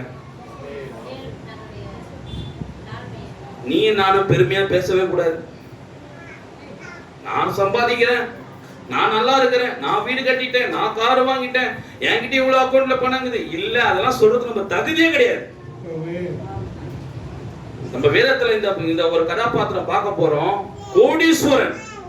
கோடீஸ்வரன் இயேசு கிட்ட வர்றதுக்கு தன்னுடைய ஆஸ்தி எல்லாத்தையும் மறந்துட்டு ஒரு பிச்சைக்காரன, ஒரு குப்பை காகித போல ஒருத்தன் மாறினான். அல்லேலூயா. இப்போ இந்த அடிப்படை வழியே என்னன்னா, இயேசுவை நாம் தேவன் பெருசா பார்த்ததுனாலதான் இந்த பரிசுத்த வேதாகம் கொண்டு வருகிற போதனை நம்மளால புரியல. இந்த பைபிளோடைய கான்செப்ட் நம்மளுக்கு புரியாம போறதுக்கு காரணம் என்ன தெரியுமா? நீ தேவனை என்னவா பார்த்துட்ட? இயேசுவை நீ என்னவா பார்த்துட்ட? தேவனா பார்த்ததுனால நமக்கு இந்த கான்செப்டே நமக்கு புரியல. வாசிமா, அடுத்தது 50 வாசிமா, 51 வாசிமா, 51.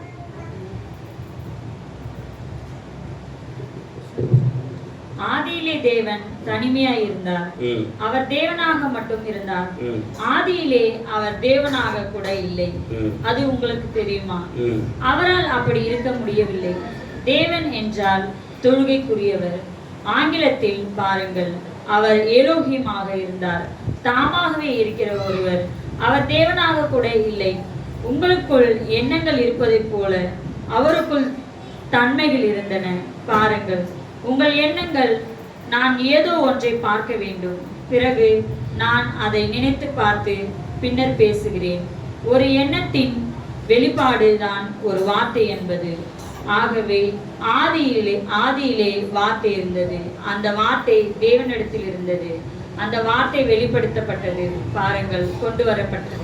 வார்த்தை கொண்டு வரப்பட்டதா? என்னவா கொண்டு வரப்பட்டது சொல்லுங்க. ஆமோஸ், வார்த்தை என்னவா கொண்டு வரப்பட்டது? இயேசு என்கிற ஒரு தீர்க்கதரிசியாக கொண்டு வரப்பட்டது. வார்த்தை என்ன கொண்டு வரப்பட்டது? இயேசு என்கிற ஒரு தீர்க்கதரிசியா அவர் பூமியில கொண்டு வந்தது. ஏன்னா தீர சொல்கிறார், அவர் உனக்காகவும் எனக்காகவும் இல்லை, யாருக்காகவே தன்னை மாற்றிக்கொள்ளவே மாட்டார். பூமிக்கு தேவன் வருகிற ஒரே வழி தீர்க்கதரிசி தான். ஏன்னா நீங்க இன்னைக்கும் நீங்க தேவனை பார்க்கணும்ன்ற ஒரு எண்ணத்துல இருக்கிறதுனால நம்ம எங்க தோத்து போயினுக்கிறோம்ன்றத நம்ம தெரிஞ்சுங்க. தயவு செஞ்சு நீ தேவன் இயேசு கிறிஸ்து நாமத்துல ஜெபிக்கிற, ஜெபம் ஏறெடுக்கிற, நல்லது, சுகத்தை வாங்கிக்கிற, நல்லது. ஆனால் இயேசு யாருன்னு சொல்லும் போது, இப்போ அதே இயேசு இன்னைக்கு உங்களை கேட்டா இயேசு யாருன்னு கேட்டா நீங்க என்ன சொல்லுவீங்க? தேவன் சொல்லுவீங்க. அவுட், அவ்வளவுதான். இங்கதான் நம்ம தோத்து போயிட்டோமே. முதலாம் வருகையில வரும்போது அவர் தேவன் சொல்லல, இங்கேயே இரண்டாம் வருகையில நீ தேவன் எப்படி சொல்ற நீ கேக்குறேன். புரியுதா இல்லையா அனிதாமா? முதலாம் வருகையிலே இயேசு தேவன் சொல்லலையாங்க அவரை. இப்ப நீ எப்படி ஒரு தேவன் சொல்ற? 1 கொரிந்தியர் 12ஆம் அதிகாரம் 3ஆவது வசனம், பக்கம் 238. ஆதலால் தேவனுடைய ஆவினாலே பேசுகிற எவனும் இயேசுவை சபிக்கப்பட்டவன் என்று சொல்ல மாட்டான் என்றும் பரிசுத்த ஆவியிலன்றி இயேசுவை கர்த்தர் என்று ஒருவனும் சொல்லவும். நல்லா புரிஞ்சுக்கோ, இயேசு பரிசுத்த ஆவி இருந்தா மாத்திரம் தான் இயேசுவை என்னன்னு சொல்லணும்? கர்த்தர் என்று தேவன் சொல்லலாம். அந்த வார்த்தை தேவன் போட்டுபடி, பரிசுத்த ஆவினாலன்றி இயேசுவை தேவன் என்று ஒருவனும் சொல்ல முடியாதுன்னு. இப்போ இன்னைக்கு நீ இயேசுவை அநேக சபை ஸ்தாபனங்கள் தேவன் சொல்றாங்கன்னா, அப்ப அவங்க எப்படி சொல்றாங்க? பரிசுத்த ஆவினால சொல்றாங்களா, பரிசுத்த ஆவி இல்லாம சொல்றாங்களா? பரிசுத்த ஆவி இல்லாம. எப்படிங்க அது ஆமோஸ், எப்படிப்பா? இப்ப சொல்லுங்க நீங்க. இப்ப நீ பரிசுத்த ஆவி பெற்றுக்கொண்டதுனால இயேசுவை தேவன் சொல்றியா? இப்ப இதே வார்த்தை தான் சபை ஸ்தாபனங்கள் ஆசியில போய் கேளு இயேசு என்னன்னு சொல்லுவாங்க, இந்துக்களை போய் கேளு இயேசு என்னன்னு சொல்லுவாங்க. அப்ப நீ அவங்களுக்கு உனக்கு என்ன வித்தியாசம்? தோத்துட்டோம். நம்ம தோத்து போன ஜனங்கள். இப்போ நம்ம ஒரு இந்துவை போய் கேளு இயேசு என்னன்னு சொல்லுவான். சொல்லுங்க வசந்த், இயேசு என்னன்னு சொல்லுவான்? கடவுள்னு சொல்லுவான். சூப்பர். ஒரு ஆசிய போய் கேளு இயேசு என்னன்னு சொல்லுவான். ஒரு சிஎஸ்ஐ சர்ச்சில் போய் கேளு இயேசு என்னன்னு சொல்லுவான்? தேவன் சொல்லுவான். பெந்தகோஸ்து சர்ச்சில் போயிட்டு இயேசு யாருன்னு கேட்டான்னு சொல்லுவான்? தேவன் சொல்லுவான். சிபிஎம் சர்ச்சில் போய் இயேசு தேவன் கேட்டான்னு சொல்லுவான். உன்கிட்ட வந்து இயேசு தேவன் யாருன்னு கேட்டான்னு சொல்லுவேன். என்ன ஒரு வித்தியாசமும் இல்லையா? ஒரு வித்தியாசமும் இல்லையா சகோதரா? நீ இயேசு தேவன்ற, அவனும் இயேசு தேவன்றான். ஆனால் இயேசு உயிரோடு இருக்கும்போது அவர் யார தேவன் சொன்னாங்களா? இயேசு உயிரோடு இருக்கும்போது அவர் யாருன்னு சொன்னாங்க? தேவன் யாரா சொன்னாங்களா? அப்ப இன்னைக்கு நீ அவர் என்னன்னு சொல்ற? தேவன். எந்த இயேசுவ? 2000 வருஷத்துக்கு முன்னாடி வந்த இயேசுவை இப்ப நீ தேவன்ற. நீ லேட்டு. 2000 வருஷம் முன்னாடி ஒருத்தர் சொல்லிட்டாரு. யார் அது? தோமா. நீ லேட்டா கண்டுபிடிச்சிட்ட இயேசுதான் தேவன். தோமா அப்பவே சொல்லிட்டாப்பல, என் தேவனே அப்படின்னு கூப்பிட்டாப்பல. உயிரோட இருந்த இயேசுவை கூப்பிட்டாரா? செத்து மரித்து உயிர் தெழுந்த இயேசுவை தேவன் கூப்பிட்டாரா? உயிரோட இருக்கும்போது இயேசுவை ஏன் தேவன் கூப்பிடல? அப்போ உங்களுக்கு நான் சொல்றது உங்களுக்கு புரியாத மாதிரி இருக்குதா? புரியாத மாதிரி இருக்குதா? உயிரோட இருக்கும்போது இயேசுவை ஏன் தேவன் யாரும் கூப்பிடல? தேவனா கூப்பிட முடியாது. மனிதனா பிறந்த யாரையுமே தேவனா கூப்பிட முடியாது. அப்படி கூப்பிடவும் கூடாது. ஆனால் அவருக்குள்ள யோவான் 8ஆம் அதிகாரம் 8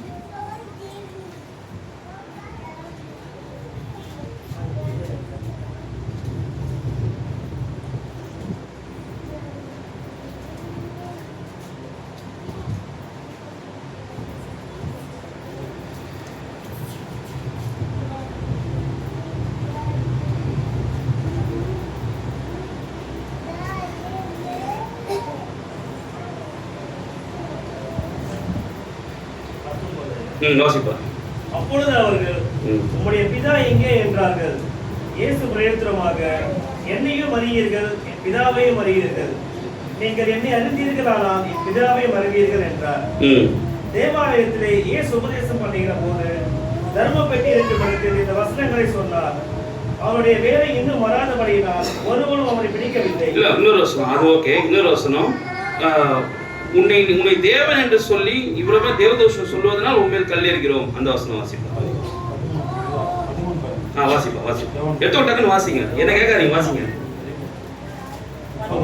அப்பொழுது பரிசேயர் அவரை நோக்கி, உன்னை குறித்து நீயே சாட்சி கொடுக்கிறாய், உன்னுடைய சாட்சி உண்மையானதல்ல என்றார்கள்.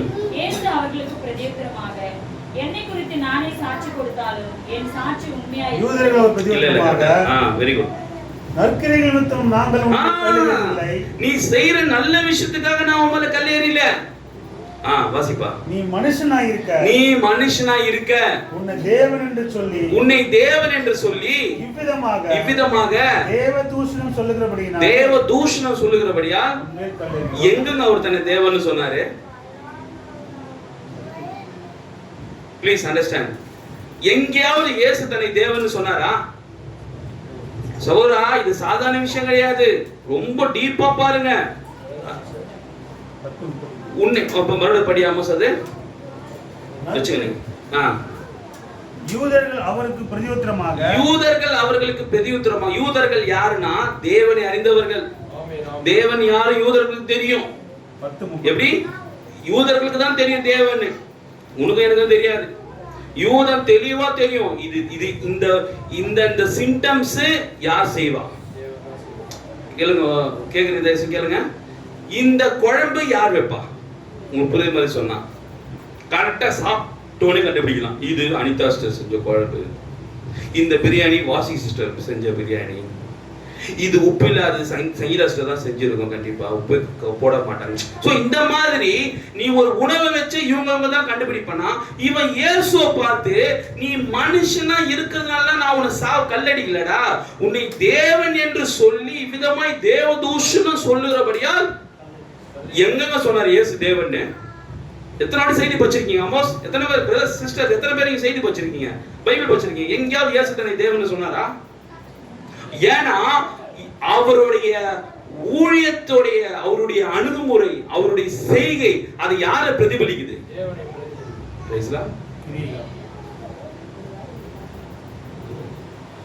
இவன் தேவன் அவரை புரிஞ்சுக்கிட்டான். ஆனா என்ன பண்ணிருக்கான் இவன் வந்து?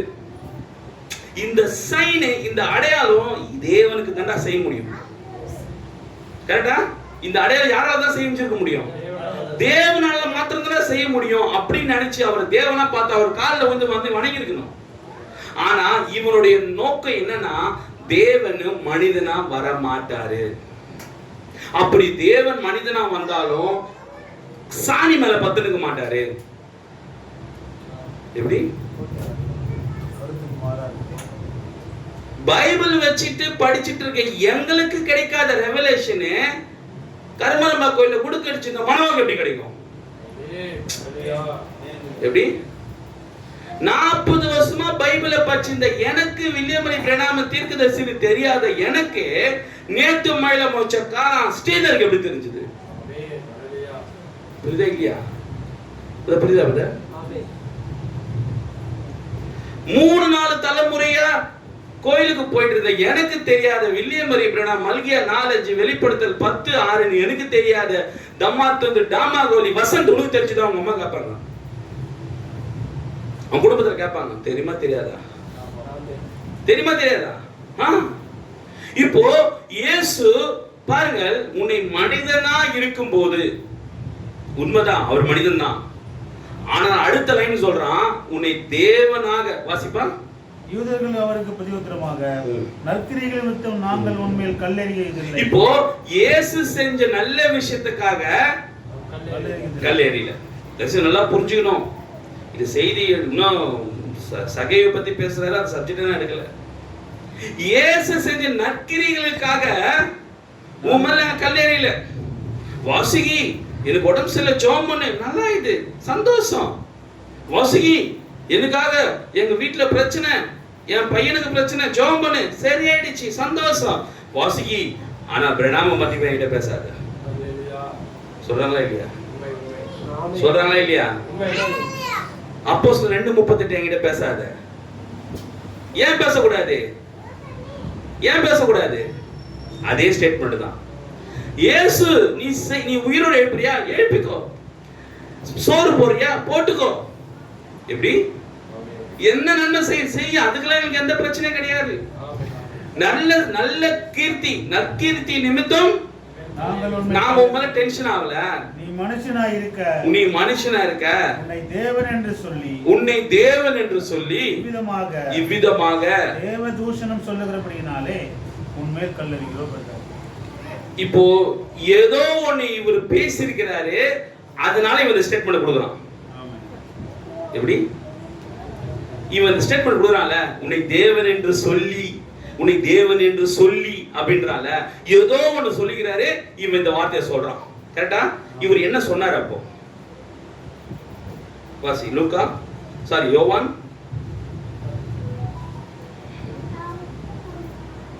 ஏன் அவர் மேல் கல்லடிக்க பார்த்தாங்கன்றது யோவான் 8ஆம் அதிகாரம்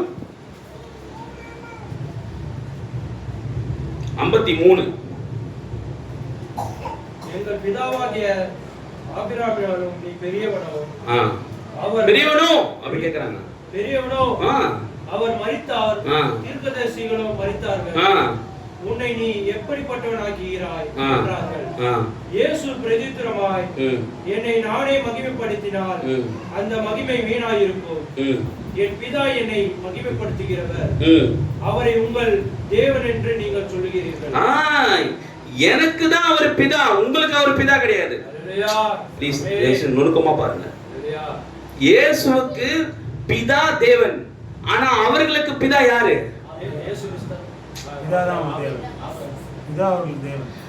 இயேசுக்கு மாத்திரம் தான் பிதா தேவன், இயேசுக்கு மாத்திரம் தான் ஒரு பிதா. இவங்களுக்கு யாரு பிதா? சூப்பர்ப்பா. யூதர்களுக்கு பிதா தேவன் கிடையாது. அத மறுபடியும் படிங்க, அந்த வசனத்தை மறுபடியும் படிங்க, நீங்க கவனிக்கல சரியா? இயேசு பிரதியுத்தரமாக, என்னை நானே மகிமைப்படுத்தினால் அந்த மகிமை வீணாயிருக்கும். என் பிதா என்னை மகிமைப்படுத்துகிறவர், அவரை உங்கள் தேவன் என்று நீங்கள் சொல்லுகிறீர்கள். அவரை உங்கள் பிதா என்று சொல்ல, அவரை உங்களுடைய தேவன் சொல்றீங்களே, அந்த தேவன் தான் எனக்கு பிதாவா இருக்கிறார். எப்படி? யூதர்களுடைய தேவன் இயேசுவுக்கு பிதான்றார். அப்படிதானே வசனம்? எனக்கு பிதா தான்ப்பா தேவன், எனக்கு பிதா. உங்க தேவன், நீ வணங்குற தேவன் எனக்கு பிதான்றார். உங்களுக்கு அவர் பிதா கிடையாது. உங்களுக்கு யாரு பிதான்றது அடுத்து சொல்றாரு. பாசிமா, ஆயினும் நீங்கள் அவரை அறியவில்லை, நான் அவரை அறிந்திருக்கிறேன். அவரை அறியேன் என்று சொல்வானே ஆகில் 53 வாசிமா. எங்கள் பிதாவாகிய ஆபிரகாமிலும் எங்கள் பிதாவாகிய தேவன் சொல்லலாம். அவங்க யூதர்கள் எங்கள் பிதாவாகிய தேவன் சொல்ல, யூதர்கள் எங்கள் பிதாவாகிய ஆபிரகாம். யூதர்கள் தேவனை அப்பான்னு கூப்பிட மாட்டாங்க. தயவு செஞ்சு புரிஞ்சுங்கப்பா, ப்ளீஸ்பா.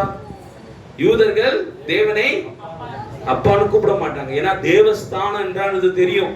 அவருக்கு பிள்ளையா இருந்தா எப்படிப்பட்ட அடி ஓயும், எப்படிப்பட்ட வார்த்தை, அதோட பவர்ஃபுல் வேர்டுன்றது தெரியும் யூதர்களுக்கு. நீ சாதாரணமா சொல்ற ஏசப்பான்ற இந்த வேர்டு யூதர்கள் பயன்படுத்த மாட்டானுங்க. புரியுதா? ஏன்னா அவரை நீ அப்பான்னு கூப்பிட்டா உன்னை எப்படி அடிப்பாருன்னு அவனுக்கு தெரியும். தேவனை பிதா என்று கூப்பிட்டதுனால சாவஸ்டாரு. பிதா இயேசு கிறிஸ்து கொலை செய்யும்படியாக அனுமதிச்சார். தெரியும் இவனுக்கு, நம்ம இயேசு தேவனை பிதான்னு கூப்பிட்டா அந்த அடி எங்க? ஏன்னா ஆதாம் தேவனுடைய தகப்பன், பிதாவாகிய தேவனுடைய தகப்பனா சொன்னதுனால ஆபிரகாம் நிலைமை. தீர்க்கதரிசிகளும் தேவனை தேவன் தான் சொல்றாங்க, பிதான் யாரும் கூப்பிடல. யூதர்கள் தேவனை ஏன் பிதான்னு கூப்பிடல? ப்ளீஸ். யூதர்கள் ஏன் தேவனை ஏன் பிதான்னு கூப்பிடல? அப்போ பிதான்னு கூப்பிட்டா அங்க என்ன நடக்குன்றது யூதருக்கு தெரியும். பிதான்னு கூப்பிட்டா தம்முடைய ஒரே பேரானை என்ன பண்ணாராம்? ஒப்பு கொடுத்தார். நம்ம எப்படியாவது தேவனை பிதான்னு சொல்லிட்டா அப்போ நம்ம குமாரன் ஆயிட்டா நம்ம நிலைமை என்ன? அப்போ யூதர்கள்லாம் யார பிதாவை பார்த்தாங்க, யார தேவனா பார்த்தாங்க? ஆபிரகாம பிதாவோ மோசேய பிதாவை பார்த்தாங்க. ஆனா தேவனை யாரதான் பார்த்தாங்க? தேவனை தான் பார்த்தாங்க. வாசிமா என்ன நீ வாசி. ஆமோஸ் 54. என்னை நானே மகிமைப்படுத்தினால் அந்த மகிமை வீணாயிருக்கும். என் பிதா என்னை மகிமைப்படுத்துகிறார், அவரை உங்கள் தேவன் என்று நீங்கள் சொல்லுகிறீர்கள். பாருங்க, இயேசுக்கு தான் அவர் பிதா. யூதர்களுக்கு அவர் என்ன சொல்றாரு? ஆமோஸ் உங்கள் தேவன். எங்க மாத்து பாத்தியா? தம்பி நல்லா புடிங்கப்பா. இயேசுக்கு தான் அவர் பிதா, ஆனால் யூதர்களுக்கு அவர் யாரு? தேவன். ஐசர் புரியல?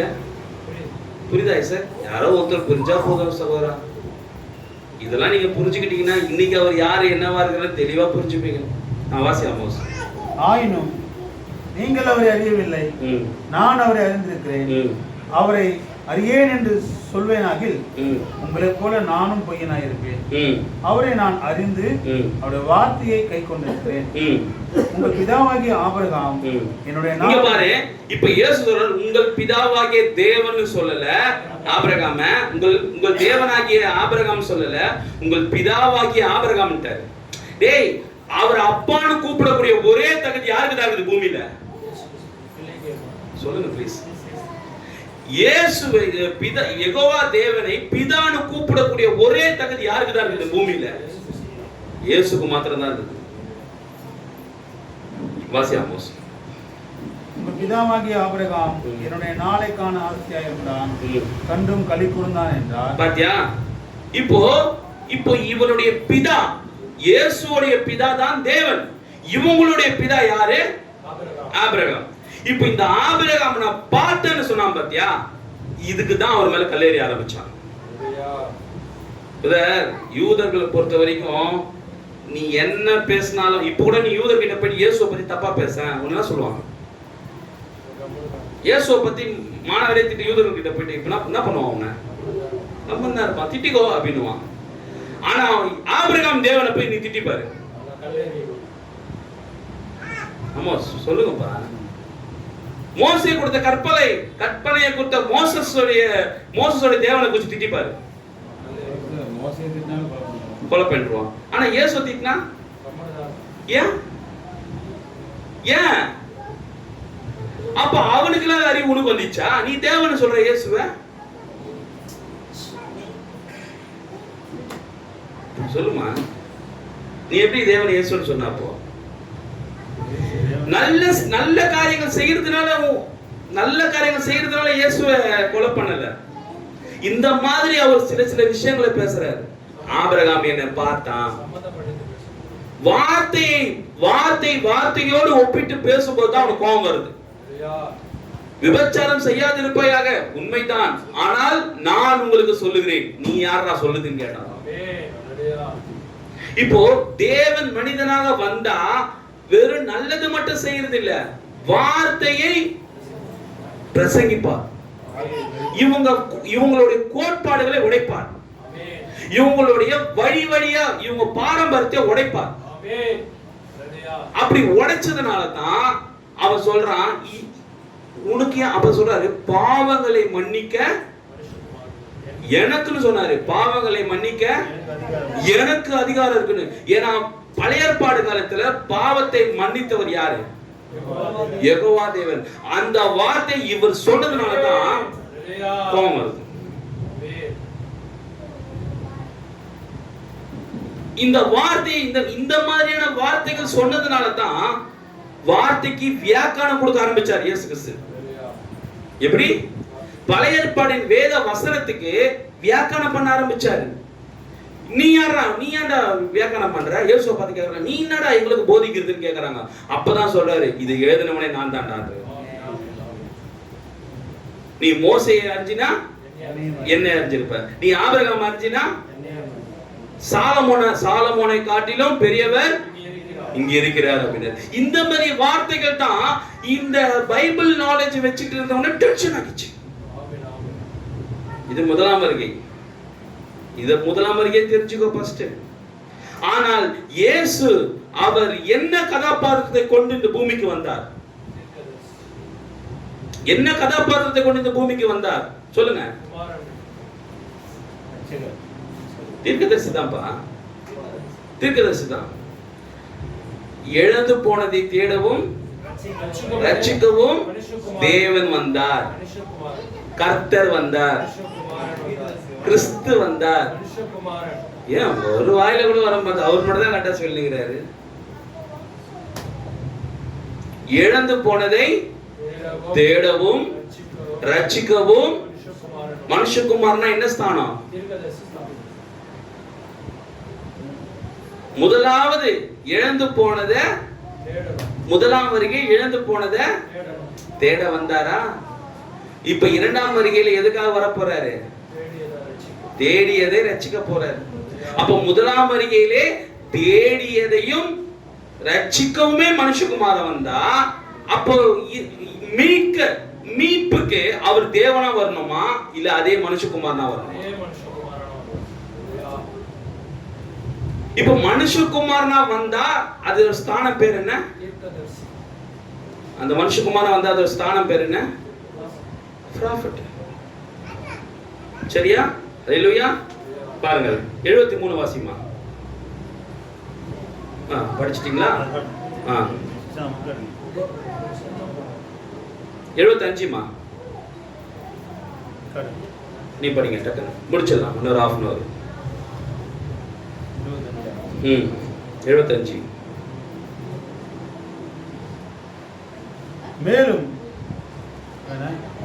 மேலும் அவர் கீழான மிகவும் ஏழ்மையான ஜனங்களோடு இடைப்பட்டார். சமுதாயத்தின் உயர்ந்த அந்தஸ்து உள்ளவர்களால் அவர் புறக்கணிக்கப்பட்டார். அவருக்கு தமக்கு சொந்தமானவர்களாலே அவர் புறக்கணிக்கப்பட்டார். சபையானது அவரை அறிந்திருக்க வேண்டியதாக இருந்தது. ஆனால் அன்றைக்கு இருந்த சபை இயேசுவை அறிந்திருக்க வேண்டியதா இருந்தது. அன்றைக்கு இருந்த சபை இயேசுவை அறிந்திருக்க வேண்டியதா இருந்தது. ஏன்னா அன்றைக்கு இருந்த சபைகள் யாருக்கு செவி கொடுப்பாங்க சொல்லுங்க? யாருக்கு செவி கொடுப்பாங்க? சூப்பர், கார்பசி. பரிசேயர் சதுசேயர் ஏரோதியர்கள் யாருக்கு செவி கொடுப்பாங்க? திரு சொல்றாரு 400 வருஷம் ப்ராஃபட்டே இல்லாத காலமா. 400 வருஷம் மல்கியாக்கு அப்புறம் தீர்க்கதரிசிகளே இல்லாத காலத்துல அதுதான் சொன்னாரு, தமக்கு சொந்தமானதிலே வந்தாராம். தமக்கு சொந்தமானது எதுனா தீர்க்கதரிசியோட ஸ்தானத்துல வந்தாராம். தமக்கு சொந்தமானதிலே. ஆமோஸ் 3:7 என்ன சொல்லுது? தேவன் தம்முடைய ஊழியக்காரர்களை தம்முடைய இப்போ தம்முடைய ஊழியக்காரன் என்பது தமக்கு சொந்தமானது என்பது அவருக்கு மட்டுமே சொந்தமானது தான் ப்ராஃபட். ப்ராஃபட் யாருக்கு சொந்தம்? தேவனுக்கு சொந்தமானது. அது அந்த வழியில தான் வராரு. ஏன் சொந்தக்காரன் வராண்டா என்ன சொல்லுவாங்க? என் சொந்தக்காரன் வராண்டா. அப்போ தேவன் எப்படி வருவார்னா தமக்கு சொந்தமானதுல வந்தாராம். தமக்கு சொந்தமானது எதுனா தீர்க்கதரிசி. எப்படி வசனங்களை இன்னைக்கு சபை ஸ்தாபனங்களோ இன்னைக்கு என் டைம் மாத்தி மாத்தி போட்டதுனால தான் இயேசுவை நம்ம ஒரு ப்ராஃபட்டா அந்த வழியை பார்க்காதபடிக்கு நம்மளுடைய கண்களை சபை ஸ்தாபனங்களும் என் டைம் பாஸ்டர்களும் நம்ம கண்களை மறைச்சிட்டாங்க. அம்மா புரியுதா? புரியுதா இல்லையா நான் பேசுறது? வாசிப்பா எங்க வசந்த் வாங்க வாங்க. ஆமாம் வாங்க, வந்துட்டார் விடுங்க. வாசிப்பா 75. அன்றுள்ள அவர் புறக்கணிக்கப்பட்டார். அவர் தமது சொந்தமானவர்களாலே அவர் புறக்கணிக்கப்பட்டார். சபையானது அவரை அறிந்திருக்க வேண்டியதா இருந்தது, ஆனால் அவர்களோ அவரை அறியவில்லை. அவரை அறிந்து கொள்ளும்படி வார்த்தையினால் அவர்கள் பயிற்றுவிக்கப்படவில்லை. பாருங்க, ஒரு மேசியா ஒரு தீர்க்கதரிசி தான் வருவாருன்னு அவங்க வார்த்தையினால என்ன பண்ணலையா, பயிற்றுவிக்கப்படலையா. இன்னைக்கு என் டைம்ல நடக்குது. ராமஸ் பிரதர், என்ன மேசியா என்னவா பிறப்பாரா? முதலாம் வருகையில தீர்க்கதரிசி தான் பிறப்பான்னு அவங்களுக்கு என்ன பண்ணலையா, அந்த பயிற்சி அவங்க கிட்ட இல்ல. தேவன் மேசியா என் சர்ச்சில் தான் பிறப்பாரு, நான் தான் பில்டிங் பெருசா கட்டுகிறேன். ரெவலேஷன் அது என் சர்ச்சில் தான் வரும், என் சர்ச்சில் தான் 1000-2000 பேர் உட்காந்துக்கிறாங்க, நான் தான் பிரம்மாண்டமான சபையை வச்சிருக்கிறேன், அதனால ஃபர்ஸ்ட் வருகை என் சர்ச்சில் தான் வரணும்னு அவனுக்கு நினைச்சிருந்தானுங்க. ஆனால் மேசியா ஒரு ப்ராஃபட்டா தான் பிறப்பாங்கன்ற அந்த பயிற்சி அவங்க கிட்ட இல்ல.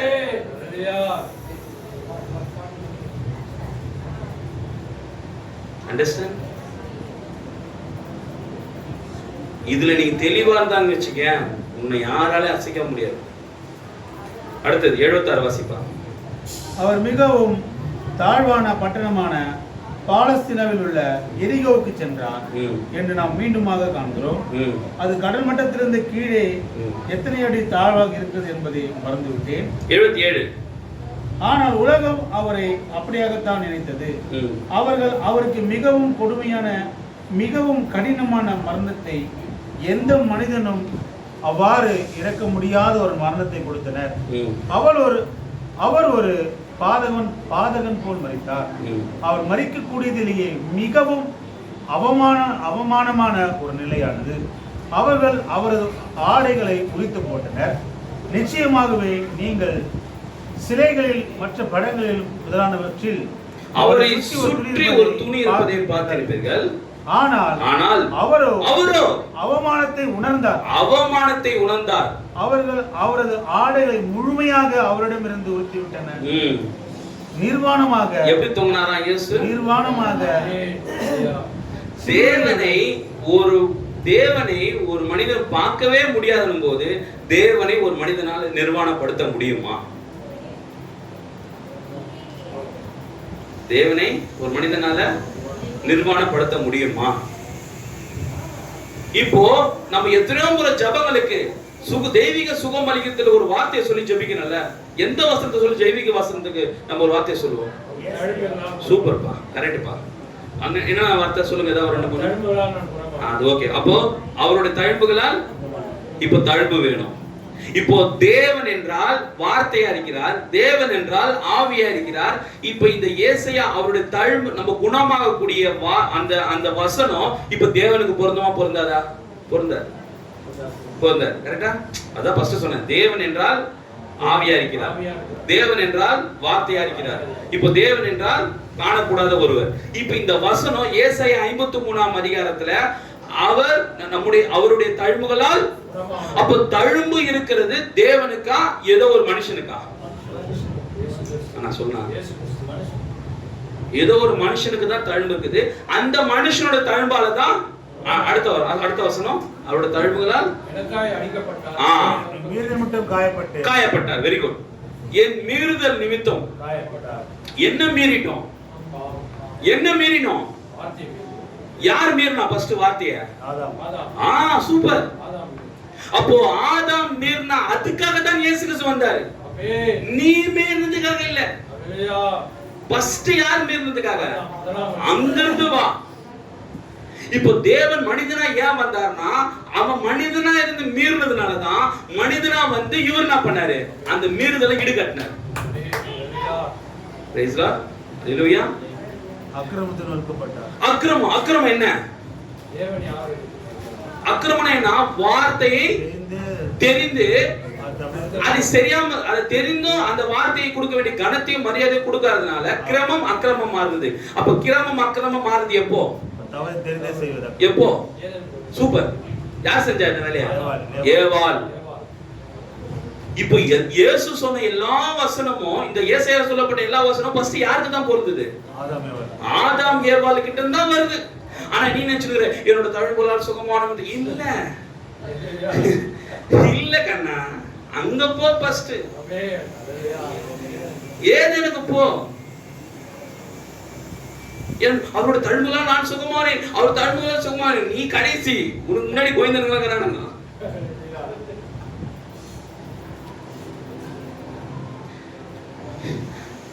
ஆதாம் உயிரோட இருந்திருந்தா, ஒருவேளை இயேசு காலத்துல ஆதாம் உயிரோட, சரி ஏசாயா எழுதணும் அந்த புத்தகத்தை ஆதாம் படிச்சிருந்தா அவன் என்ன நினைச்சிருப்பான் சொல்லுங்க? ஏசாயா புத்தகத்தை ஒருவேளை ஆதாம் படிச்சிருந்தா, ஏவாள் படிச்சிருந்தா என்ன சொல்லிருப்பாங்க? ஆமோஸ்,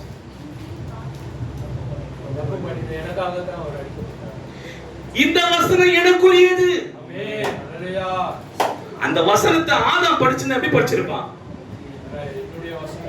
ஏன் வசனம் இது? இத்தனை நாள் கழிச்சு இப்பதான் இதை நான் பாக்குறேன்னு சொல்லியிருப்பான். ஏசாயா அந்த புத்தகத்தை வாசிச்சிருந்தா என்ன சொல்லியிருப்பான்?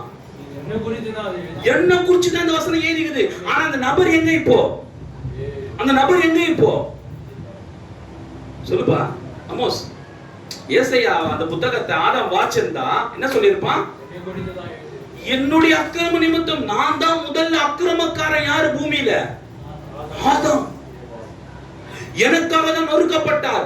ஆனா அவன் யாரை என்ன பார்க்கல காட்சியில. அந்த சம்பவம் ஆதாம் படிச்சிருந்தா கூட அது அவனுக்கு, அது எந்த அளவுக்கு அவன் புரிஞ்சிருக்கும். அவரோட காலத்துல ஏசாயா வரைக்கும் அந்த வசனம் யாருக்குமே நடக்கல. மோசே தீர்க்கதரிசியா வந்தாரு, நடந்தது அந்த வசனம் இல்ல. நோவா தீர்க்கதரிசியா வந்த வசனம் நடந்ததா? இல்ல. ஏனோக்கு தீர்க்கதரிசியா வந்த வசனம் நடந்ததா? நொறுக்கப்பட்டார், பிளக்கப்பட்டார், கிழிக்கப்பட்டார், குத்தப்பட்டார், நடந்ததா? கொட்டப்பட்டார், துப்பப்பட்டார், நடந்ததா? இல்ல. ரிஜெக்டட். தாவீது வந்தாரு தீர்க்கதரிசியா, அவருக்கு வசனம் நடந்ததா? ஆனா தாவீது சொல்லிக்கிறாரு, ஆனா நடக்கல. தாவீதுக்கு, தாவீது இந்த வசனத்தை பேசிக்கிறாரு சங்கீதம் 22ல, ஆனா அவருக்கு இது நடக்கல. ஏசாயா, ஒருவேளை ஏசாயா பத்தி ஏசாயா நடந்த வசனம் அவருக்கும் நடக்கல. மல்கியா வரைக்கும் பாக்குறாரு, அவருக்கும் நடக்கல. அப்ப எந்த தீர்க்கதரிசி தான் நடந்தது? யோவான் நடந்ததா? அவருக்கும் நடக்கல. தீர்க்கதரிசி அருமையா சொல்றாரு, இயேசு கிறிஸ்துவ டைமண்ட். ஆமென். ஹalleluya. இயேசு கிறிஸ்துவ டைமண்ட் எழுதி வச்சிருக்காங்க.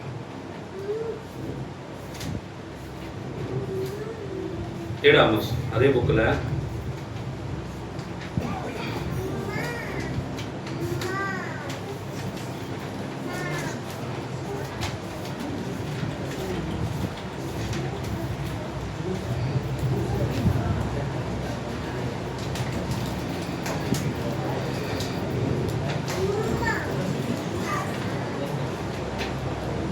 ஆ 57 வாசி ஆமோஸ். சரி 56 இருந்து வாசி. 55ல நடுவுல பாருங்களேன், 21 பக்கம் நடுவுல பாருங்களேன். தேவன் ஒரு, அது படிங்க. 21 பக்கம் 21ல நடுவுல பாருங்க ஒரு வார்த்தை வரும். நான் அதை பற்றி பேசிக் கொண்டிருந்தேன். மேல பாருங்க 1 2 3 4 5 6 7வது வரி.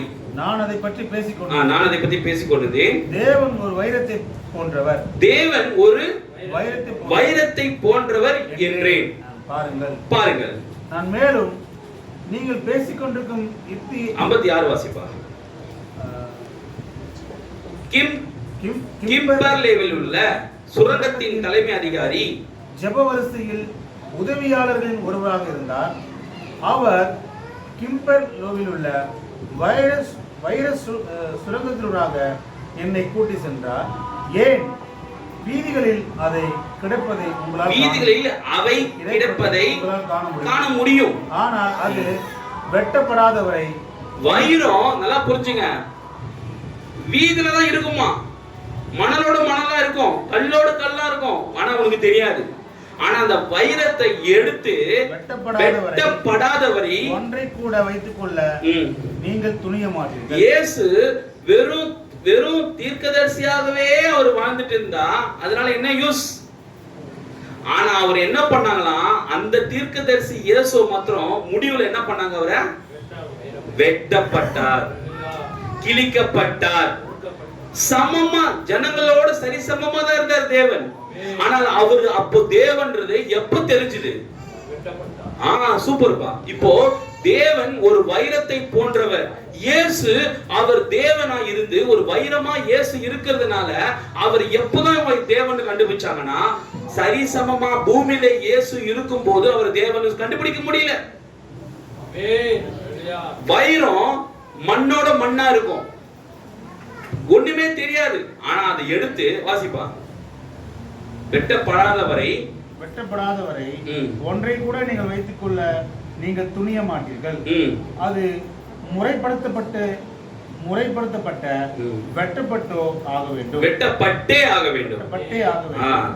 ஆகவே ஒரு மிகப்பெரிய வைரமானது நீங்கள் அதை கண்டுபிடிக்கும் பொழுது அது தன்னகத்தே அக்கினியை கொண்டிருக்காது.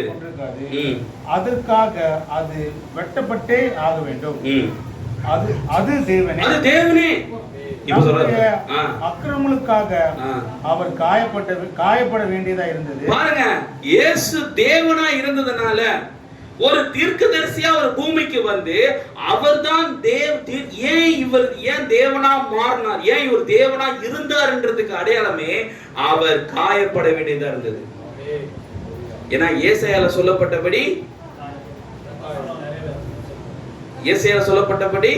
கர்த்தர் என்னவா ஆகணுமா? காயப்படணும். தேவன் மீறுதலுக்கு உட்படணும். தேவன் கிழிக்கப்படணும். தேவன் புடமிடப்படணும். வாசிப்பா. அது தேவனே நம்முடைய அக்கிரமங்களுக்காக அவர் காயப்பட வேண்டியதா இருந்தது. நம்முடைய மீறுதல்கள் நிமித்தம் ஒதுக்கப்பட வேண்டியதா இருந்தது. அவரே அந்த பெரிய வைரம். அவரே பாருங்க, இயேசு கிறிஸ்துவே அந்த மகத்தான வைரம். வைரம் என்றால் யாருன்னு சொன்னேன்? தேவன்.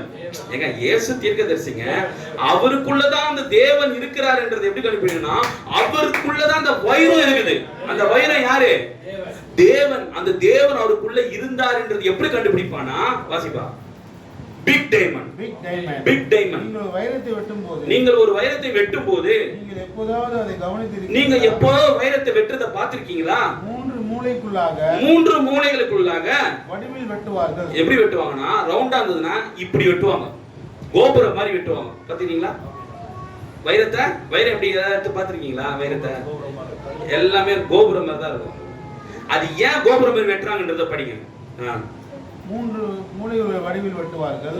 அப்போது சூரியன் அதுக்கு எதிராக படும்போது அது 7 நிறங்களை பிரதிபலிக்கும். இப்ப தெரியுதா ஏன் இயேசு கிறிஸ்து வெட்டப்பட்டார்னா?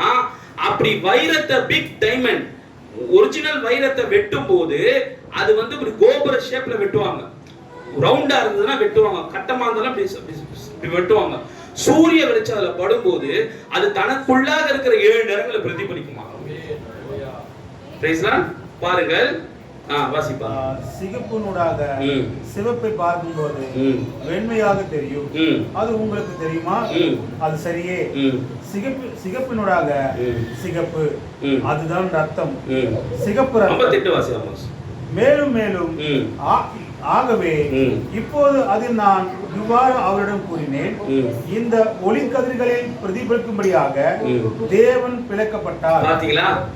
இயேசு ஏன் பிளக்கப்பட்டார்னா, அவருக்குள்ள தேவன் இருந்ததுனால அவர் பிளக்கும் போது அவர் தேவன்ற ஸ்தானம் வெளியே வருது. ஏன்னா பூமியில வந்த எந்த தீர்க்கதரிசிகளுமே பிளக்கப்படும் போது எந்த சம்பவம் நடக்கல. இவரை சிறை சேதம் பண்ணாங்க, அப்பவும் எந்த ரியாக்ஷன் ஆகல. ஏனால் சர்வத்தை படைத்த இயேசு கிறிஸ்துவை பிளக்கும் போது, குத்தும் போது, கிழிக்கும் போது தான் சர்வ சிருஷ்டியும் அவரை பிளக்கிறத பார்க்க முடியாம போயிடுச்சு. மற்ற தீர்க்கதரிசிகளை சாகடிக்கும் போது சிருஷ்டிப்பு எதுவுமே செய்யல. மற்ற தீர்க்கதரிசிகளை பிளக்கும் போது எந்த சிருஷ்டிப்பும் எதுவும் செய்யல. ஆனால் இயேசுவை கொல்லும் போது மாத்திரம் என்னென்ன நடந்தது? இயற்கை காரிருள் சூழ்ந்தது, கண்மலை, பூமி அதிர்ந்தது. மற்ற தீர்க்கதரிசிகளை வெட்டும் போது, குத்தும் போது ஏன் இதெல்லாம் சம்பவிக்கல?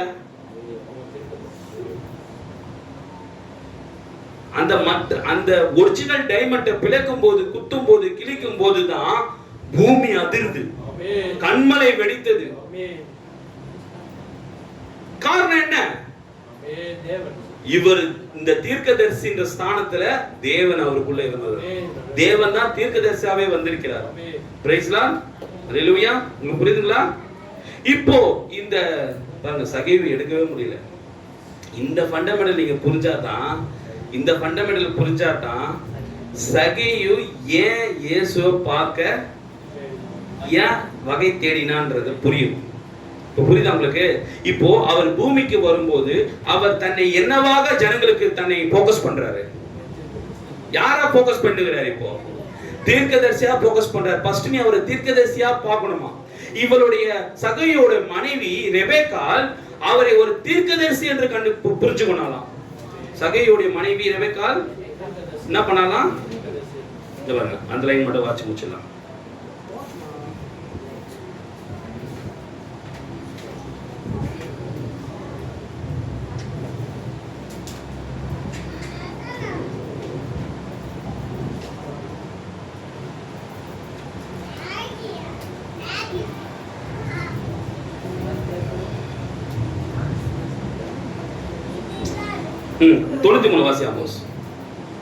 ஆகவே நாம் இந்த சிறு மனிதனையும் அவன் மனைவி ரெபெக்காளையும் காண்கிறோம்.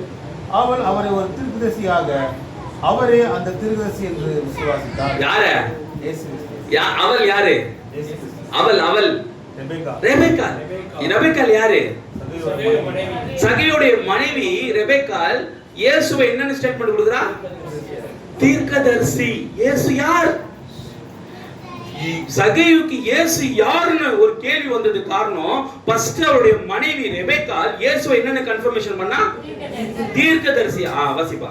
அவள் அவரை வாசி. அவள் அவரை கரெக்ட்டா தான் மஸ். ரெண்டாவது லைன் பாரு, 93 ரெண்டாவது பேராவா? அவள் அவரை ஒரு தீர்க்கதரிசியாக, அவரே அந்த தீர்க்கதரிசி என்று, அவரே அந்த தீர்க்கதரிசி என்று விசுவாசித்தால் நூற்றுக்கணக்கான வருடங்களாக அவர்களுக்கு ஒரு தீர்க்கதரிசி இல்லை. அடுத்து காட்சியில் வரக்கூடிய அடுத்த உண்மையான தீர்க்கதரிசி அவர்தான் இருப்பார் என்று அவர்களுக்கு தெரியும். பாருங்கள், தீர்க்க தரிசனமாக உரைக்கப்பட்டது வந்துவிட்டது என்று அவர்கள் அறிந்திருந்தனர். ஆகவே தீர்க்க தரிசிகள் நிறுத்தப்பட்டு பின்னர் அவரே இயேசு காட்சியில் தோன்றினார். அவள் அந்த மேசியாவின் அடையாளத்தை கண்டாள். யாரு கண்டது? அங்க இருக்கிற பரிசேயர்கள் மேசியாவோட சைனை பார்த்து ஆனா மேசியாவை கண்டுபிடிக்க முடியல. இந்த மேசியா தீர்க்கதரிசியா வந்து மேசியாவோட வேலையை செஞ்சுக்கிறார். இவங்க மேசியாவை தான் வருவாரு காத்திருந்தாங்க. ஆனா இவங்களுக்கு தெரியும் மேசியா எப்படி பிறப்பாரா? இந்த மேசியா எப்படி தீர்க்கதரிசியா பிறப்பாரு? ஃபர்ஸ்ட் யார் சொன்னது? மோசஸ் என்ன சொன்னாரு? இந்த லைன் இவங்க வந்து பயிற்சிக்கப்படலையா? மேசியா எப்படி பிறப்பார்னா ராஜாதி ராஜா கர்த்தாதி கர்த்தா, அவர் வானத்துல இருந்து புஷ்னு வருவாரு. மேசியா எப்படி பிறப்பார்னு பயிற்றுவிக்கப்படல. என்ன பயிற்றுவிக்கணும்? அவர் ஒரு தீர்க்கதரிசியா தான் பிறப்பார்னு அதுலயே பயிற்சி இல்லை அவங்களுக்கு. அதுல முதலாம் வருகையிலே இயேசு ஒரு மேசியா ஒரு ப்ராஃபட்டா தான் பிறப்பார்னு போதிக்கப்படல. ஆனா இதை போதிக்கப்பட்ட அவருடைய வித்துக்கள் புரிஞ்சுக்கிட்டாங்க. பேதுரு, பாவஸ்திரீ, சமாரிய ஸ்திரீ, ரெபெக்காள், நாயின் விதவையோட அந்த தாய், பர்திமை கூட சில பேர் மட்டும் புரிஞ்சுட்டாங்க. ஓ மேசியா ப்ராஃபட்டா தான் பிறக்கணும், வந்திருக்கிறவர் மேசியாயா, ஏன் அவர் தன்னை தீர்க்கதரிசின்னு சொல்றாருயா? அவரே சொல்லிக்கிறார் நான் ஒரு தீர்க்கதரிசி. என்ன சொல்றாரு? நானே ஒரு தீர்க்கதரிசின்னு அவரே சொல்லிக்கிறார். நான் வாசிப்பா. மேசியாவின் அடையாளத்தை கண்டால் மற்றும் அந்த வார்த்தையே என்பதை அவர் அறிந்திருந்தார். பாருங்கள், அவள் அதை தேடி கண்டடைந்தாள். அவள் அதை தேடி கண்டடைந்திருந்தாள். இப்போ மேசியாவை நீ தேடணும்னா வார்த்தையில போய் பாரு, இந்த நாளுக்குரிய செய்தியில போய் பாரு, மேசியா யாருன்னு தெரியும். முதலாம் வருகையிலே மேசியா எப்படி வருவார்னு ரெபெக்காள் பழைய ஏற்பாடு வசனங்களை போய் படிச்சாலாம். அவர் ஒரு தீர்க்கதரிசியா தான் பிறப்பார்னு கண்டுபிடிச்சான். அப்போ இன்றைக்கு அதே மாதிரி நீயே ரெபெக்காளா இருந்தா மேசியா எப்படி வருவாரு?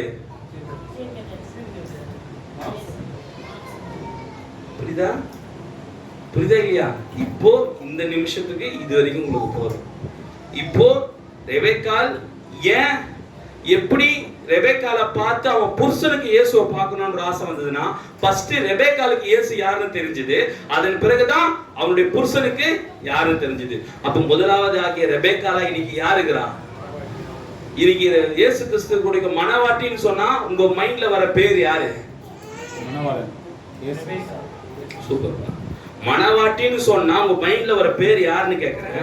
ரெபெக்காள் தானே. மணவாளன்னு சொன்னா உங்க பேர்ல யார் பேர் வரும்? குழப்பாத சொல்றா தெளிவா. நம்மளுக்கு சரக்கு சாயங்காலம் தான் இருக்குது. இப்பவே சரக்கு சில்லர் பேசக்கூடாது. சாயங்காலம் தான் நம்மளுக்கு ராபோஜனம். சரியா? இப்போ இந்த ரெபெக்காள் முதலாம் வருகையில வந்த ரெபெக்காள் யாருன்னு கண்டுபிடிச்சா? தீர்க்கதரிசியா வந்துக்கிறாருன்னு அவ ஃபர்ஸ்ட் கண்டுபிடிச்சதுனால தான் அவன் புருஷன் சகையு இவளை பார்த்து தான் அவன் கண்டுபிடிச்சான். அப்போ உன்னை பார்த்து நீ ரெபெக்காளா மணவாட்டியா இருந்தீனா ஃபர்ஸ்ட் மேசியா இந்த நாட்கள்ல யாரா வந்துக்கிறாருன்னு நீ கண்டுபிடி. நீ ஈசாக்கு நீ யாரு? ஈசாக்கு நீ யாரு? மணவாட்டி சொல்லாதப்பா, நான் ஈசாக்குன்றல. ஈசாக்கு நீ யாரு? ரெபெக்காள். அந்த ரெபெக்காள் இயேசு தீர்க்கதரிசியா வந்தாருன்னு, தேவன் தீர்க்கதரிசியா வந்தாருன்னு கண்டுபிடிப்ப. இன்னைக்கு ரெபெக்காளா நீ இருந்தினா இயேசு என்னவா வரணும்னு சொல்ற வந்துட்டா நான் சொல்றேன். இயேசு இன்றைக்கும் வரணும்னா அப்போ என்னவா வருவாருன்னு நீ கண்டுபிடி. பேசலாம். கர்த்தர் தாமே உங்களை ஆசீர்வதிப்பாராக. மீத நேரத்தை நம்முடைய அமர்சத்துக்கு கொடுப்போம். God bless you brother, God bless you sister.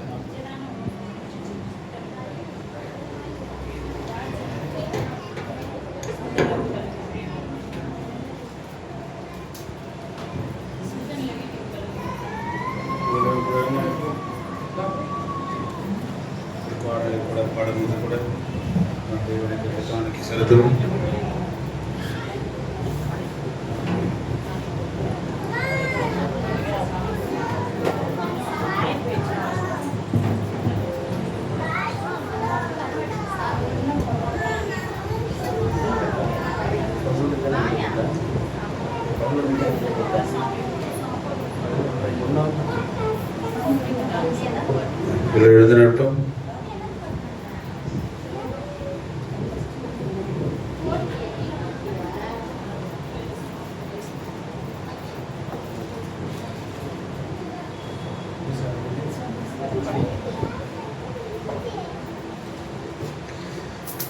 மின்பாவ பரிகாரியே என் ஜீவ உபகாரியே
உயிர்த்தீரையா. எனக்காகவே நீர் மரித்தீரையா. எனக்காக உயிர்த்தீரையா. உம் வருகையில் நானும் சரியாக இருக்க. உம் வருகையில் நானும் சரியாக இருக்க. கிருபையில் மூடுமையா என்னை. கிருபையில் மூடுமையா. என் பாவ பரிகாரியே. என் ஜீவ உபகாரியே. என் பாவ பரிகாரியே. என் ஜீவ உபகாரியே. கண்களை மூடுவோம். நன்றி ஆண்டவரே, நன்றி கர்த்தாவே. ஆண்டவரே, இந்த நாளுக்காக நன்றி செலுத்துகிறோம். இந்த மேல கர்த்தாவே, இந்த வேலையின் செய்திக்காக நாங்கள் நன்றி செலுத்துகிறோம் ஆண்டவரே. ஆண்டவரே, தேவன் யார் என்று தெரியாமல் இந்த உலகத்திலே மக்கள் ஓடிக்கொண்டிருக்கிறார்கள் ஆண்டவரே. தேவனை தேடிக்கொண்டிருக்கிறார்கள் ஆண்டவரே. ஆண்டவரே, இப்பேற்பட்ட கர்த்தாவே, இந்த சூழ்நிலை கர்த்தாவே, ஆண்டவரே, இந்த எளிமையான கர்த்தாவே, படிப்பறிவு இல்லாத இந்த ஏழ்மையான ஜனங்களுக்கு கர்த்தாவே, இயேசு யார் என்பதை கர்த்தாவே நாங்கள் காணும்படியாய் நீ தந்த கிருபைக்காக ஸ்தோத்திரம். உலகத்திலே விலமதிக்க முடியாத ஒரு ஆசீர்வாதம் இருக்கும் என்றால் ஆண்டவரே, தேவனே உம்மை தெரிந்து கொள்வதுதான் மகத்தான ஆசீர்வாதமாக இருக்கிறது ஆண்டவரே. நீர் யார் என்பதை வெளிப்பாட்டை புரிந்து கொள்வதுதான் ஆண்டவரே ஒரு மகத்தான ஆசீர்வாதமாக இருக்கிறது கர்த்தாவே. தேவனே, நீர் மகத்தான தேவன் ஆண்டவரே. ஆனாலும் நீர் தேவன் என்று உன்னை காண்பித்துக் கொள்ளவில்லை ஆண்டவரே. ஆண்டவரே, எப்படியாய் வேத வசனத்தை கர்த்தாவே, அந்த வார்த்தை நிறைவேறுதலாக கர்த்தாவே நீர் உம்மை தாழ்த்தி ஆண்டவரே, ஒரு எளிய மனிதன் சரியத்துக்குள்ளாக ஒரு தீர்க்கதரிசியாய் நீர் வெளிப்பட்டீர் ஆண்டவரே. ஆண்டவரே, தீர்க்கதரிசிக்குள்ளாய் நீர் மறைந்திருந்ததை கர்த்தாவே நாங்கள் கண்டு விசுவாசிக்கும்படியாக, தீர்க்கதரிசிக்குள்ளாய் இருந்து நீர் வெளிப்பட்டதை நாங்கள் கண்டு விசுவாசிக்கும்படியாக ஆண்டவரே, ஆண்டவரே கர்த்தாவே, நீர் தந்த ஸ்லாக்கியத்துக்காக நாங்கள் நன்றி செலுத்துகிறோம் கர்த்தாவே. ஆண்டவரே கர்த்தாவே, தீர்க்கதரிசிக்குள்ளாய் மறைந்தது என்பதை ஆண்டவரே கர்த்தாவே, ஆண்டவரே, ஒரு படிப்படிவு இல்லாத ஒரு சரீரத்துக்குள்ளாக நீ மறைந்திருந்தது என்பதை ஆண்டவரே நாங்கள் கண்டுகொண்டோம் ஆண்டவரே. ஆண்டவரே கர்த்தாவே, ஆண்டவரே, ஞானிகள் உம்மை கண்டுபிடிக்க முடியவில்லை ஆண்டவரே. கர்த்தாவே, கல்விமான்கள் உம்மை கண்டுபிடிக்க முடியவில்லை ஆண்டவரே. பரிசேயர் சதுசேயர் உம்மை கண்டுபிடிக்க முடியவில்லை ஆண்டவரே. ராஜாக்கள் மந்திரிகள் உம்மை கண்டுபிடிக்க முடியவில்லை ஆண்டவரே. ஆண்டவரே கர்த்தாவே, ஒரு பாவ ஸ்திரியாகிய ஒரு விபச்சார ஸ்திரீ ஆண்டவரே, ஆண்டவரே, ஏழ்மையான ஸ்திரீ கர்த்தாவே, ஆண்டவரே ரெபேக்காள் ஆண்டவரே, ஒரு ஏழ்மையான ஸ்திரீ கர்த்தாவே, ஆண்டவரே கர்த்தாவே, ஆண்டவரே சமாரிய ஸ்திரீ உம்மை கண்டுபிடித்தார் ஆண்டவரே. ஆண்டவரே கர்த்தாவே, பாவ ஸ்திரீ உம்மை கண்டுபிடித்தார் ஆண்டவரே. ஆண்டவரே, நீ தீர்க்கதரிசிக்குள்ளாய் மறைந்திருந்ததை அவர் கண்டுகொண்டார் ஆண்டவரே. ஆண்டவரே, இயேசு கிறிஸ்துக்குள்ளாய் தேவன் மறைந்தது என்பதை கர்த்தாவே அவன் தெரிந்து கொண்டது கூட கர்த்தாவே, இந்த நாளில் கூட கர்த்தாவே, அதே கர்த்தாவே மாறாத தேவன் ஆண்டவரே, நீ தீர்க்கதரிசிக்குள்ளாய் மறைந்திருந்து கர்த்தாவே அதே அநேக ஸ்திரீகளுக்கு தேவன் வெளிப்படுத்தினார் ஆண்டவரே. தேவன் இருக்கிறார் என்பதை, அவர் இப்போது இங்க இருக்கிறார் என்பதுக்கு அடையாளமே தீர்க்கதரிசியாக இருந்தார்கள் ஆண்டவரே. இப்போது நீர் இங்க இருக்கிறது அடையாளமே நாங்களா இருக்கிறோம் கர்த்தாவே. நீர் அதே மாறாத தேவன். அன்றைக்கு கர்த்தாவே ரெபேக்காள் கண்டுபிடித்தால் என்றால் ஆண்டவரே, இன்றைக்கு இங்க இருக்கிற ரெபேக்காள் ஆண்டவரே உம்மை தெரிந்து கொண்டதுக்காக நன்றி செலுத்துகிறோம் அப்பா. இன்று இருக்கிற சகையை நாங்கள் தெரிந்து கொண்டதுக்காக நன்றி செலுத்துகிறோம் ஆண்டவரே. அதே பாவத்தில் வாழ்ந்து எங்களை கர்த்தாவே நீர் உம்மை வெளிப்படுத்தி கர்த்தாவே எங்களுக்கு உம்மை காண்பதற்காக நன்றி செலுத்துகிறோம் அப்பா. எங்களுக்கு பரிகாரத்தை கொடுத்தீர் ஆண்டவரே. ஆண்டவரே, எங்களுக்காக உடைக்கப்பட்டீர் ஆண்டவரே. மகத்தான கர்த்தா வைரமாய் நீர் இருந்தீர் ஆண்டவரே. எங்களுக்காக வெட்டப்பட்டீர் ஆண்டவரே. எங்களுக்காக நொறுக்கப்பட்டீர் ஆண்டவரே. அதுக்காக நன்றி செலுத்துகிறோம் ஆண்டவரே. எங்களுக்கு தகுதிப்படுத்தின வார்த்தைக்காக நன்றி ராஜா. எங்களை பரிசுத்தப்படுத்தின வார்த்தைக்காக நன்றி ராஜா. இதோ ராபோஜனத்துக்கு இந்த வார்த்தை எங்களை தகுதிப்படுத்தினான். ராபோஜனத்தை வார்த்தைகளை பரிசுத்தப்படுத்தினது கர்த்தாவே. இதோ ராபோஜனத்தை அப்படியா இதே ஆவியோடு நாங்கள் கடந்து செல்ல கர்த்தாவே. இந்த வார்த்தையோடு நாங்கள் பலனோடு கடந்து செல்ல எங்களுக்கு கிருபை செய்யுங்க. இந்த வார்த்தைக்காக நன்றி செலுத்துகிறோம். இந்த வார்த்தைக்கு இன்று எங்களை முற்றிலுமாய் ஒப்புக் கொடுக்கிறோம், அர்ப்பணிக்கிறோம் ஆண்டவரே. நன்றி ராஜா. கடைசியாக இந்த வார்த்தையின் ஆசீர்வாதத்துக்காக வந்த மக்களின் தேவைகளை ஆசீர்வாதத்துக்காக ஜெபிக்க முடியாது. ரைசுக்கு முன்பாக அழைப்போம். கண்களை ஸ்தோத்திரம் கர்த்தாவே, ஸ்தோத்திரம் ஆண்டவரே. எங்கள் அதிகமாக நேசிக்கிறதா நேசமுள்ள தகப்பனே, மகிமையின் மாறாத தேவனே, நேற்றும் இன்றும் என்றும் மாறாத கர்த்தாவே.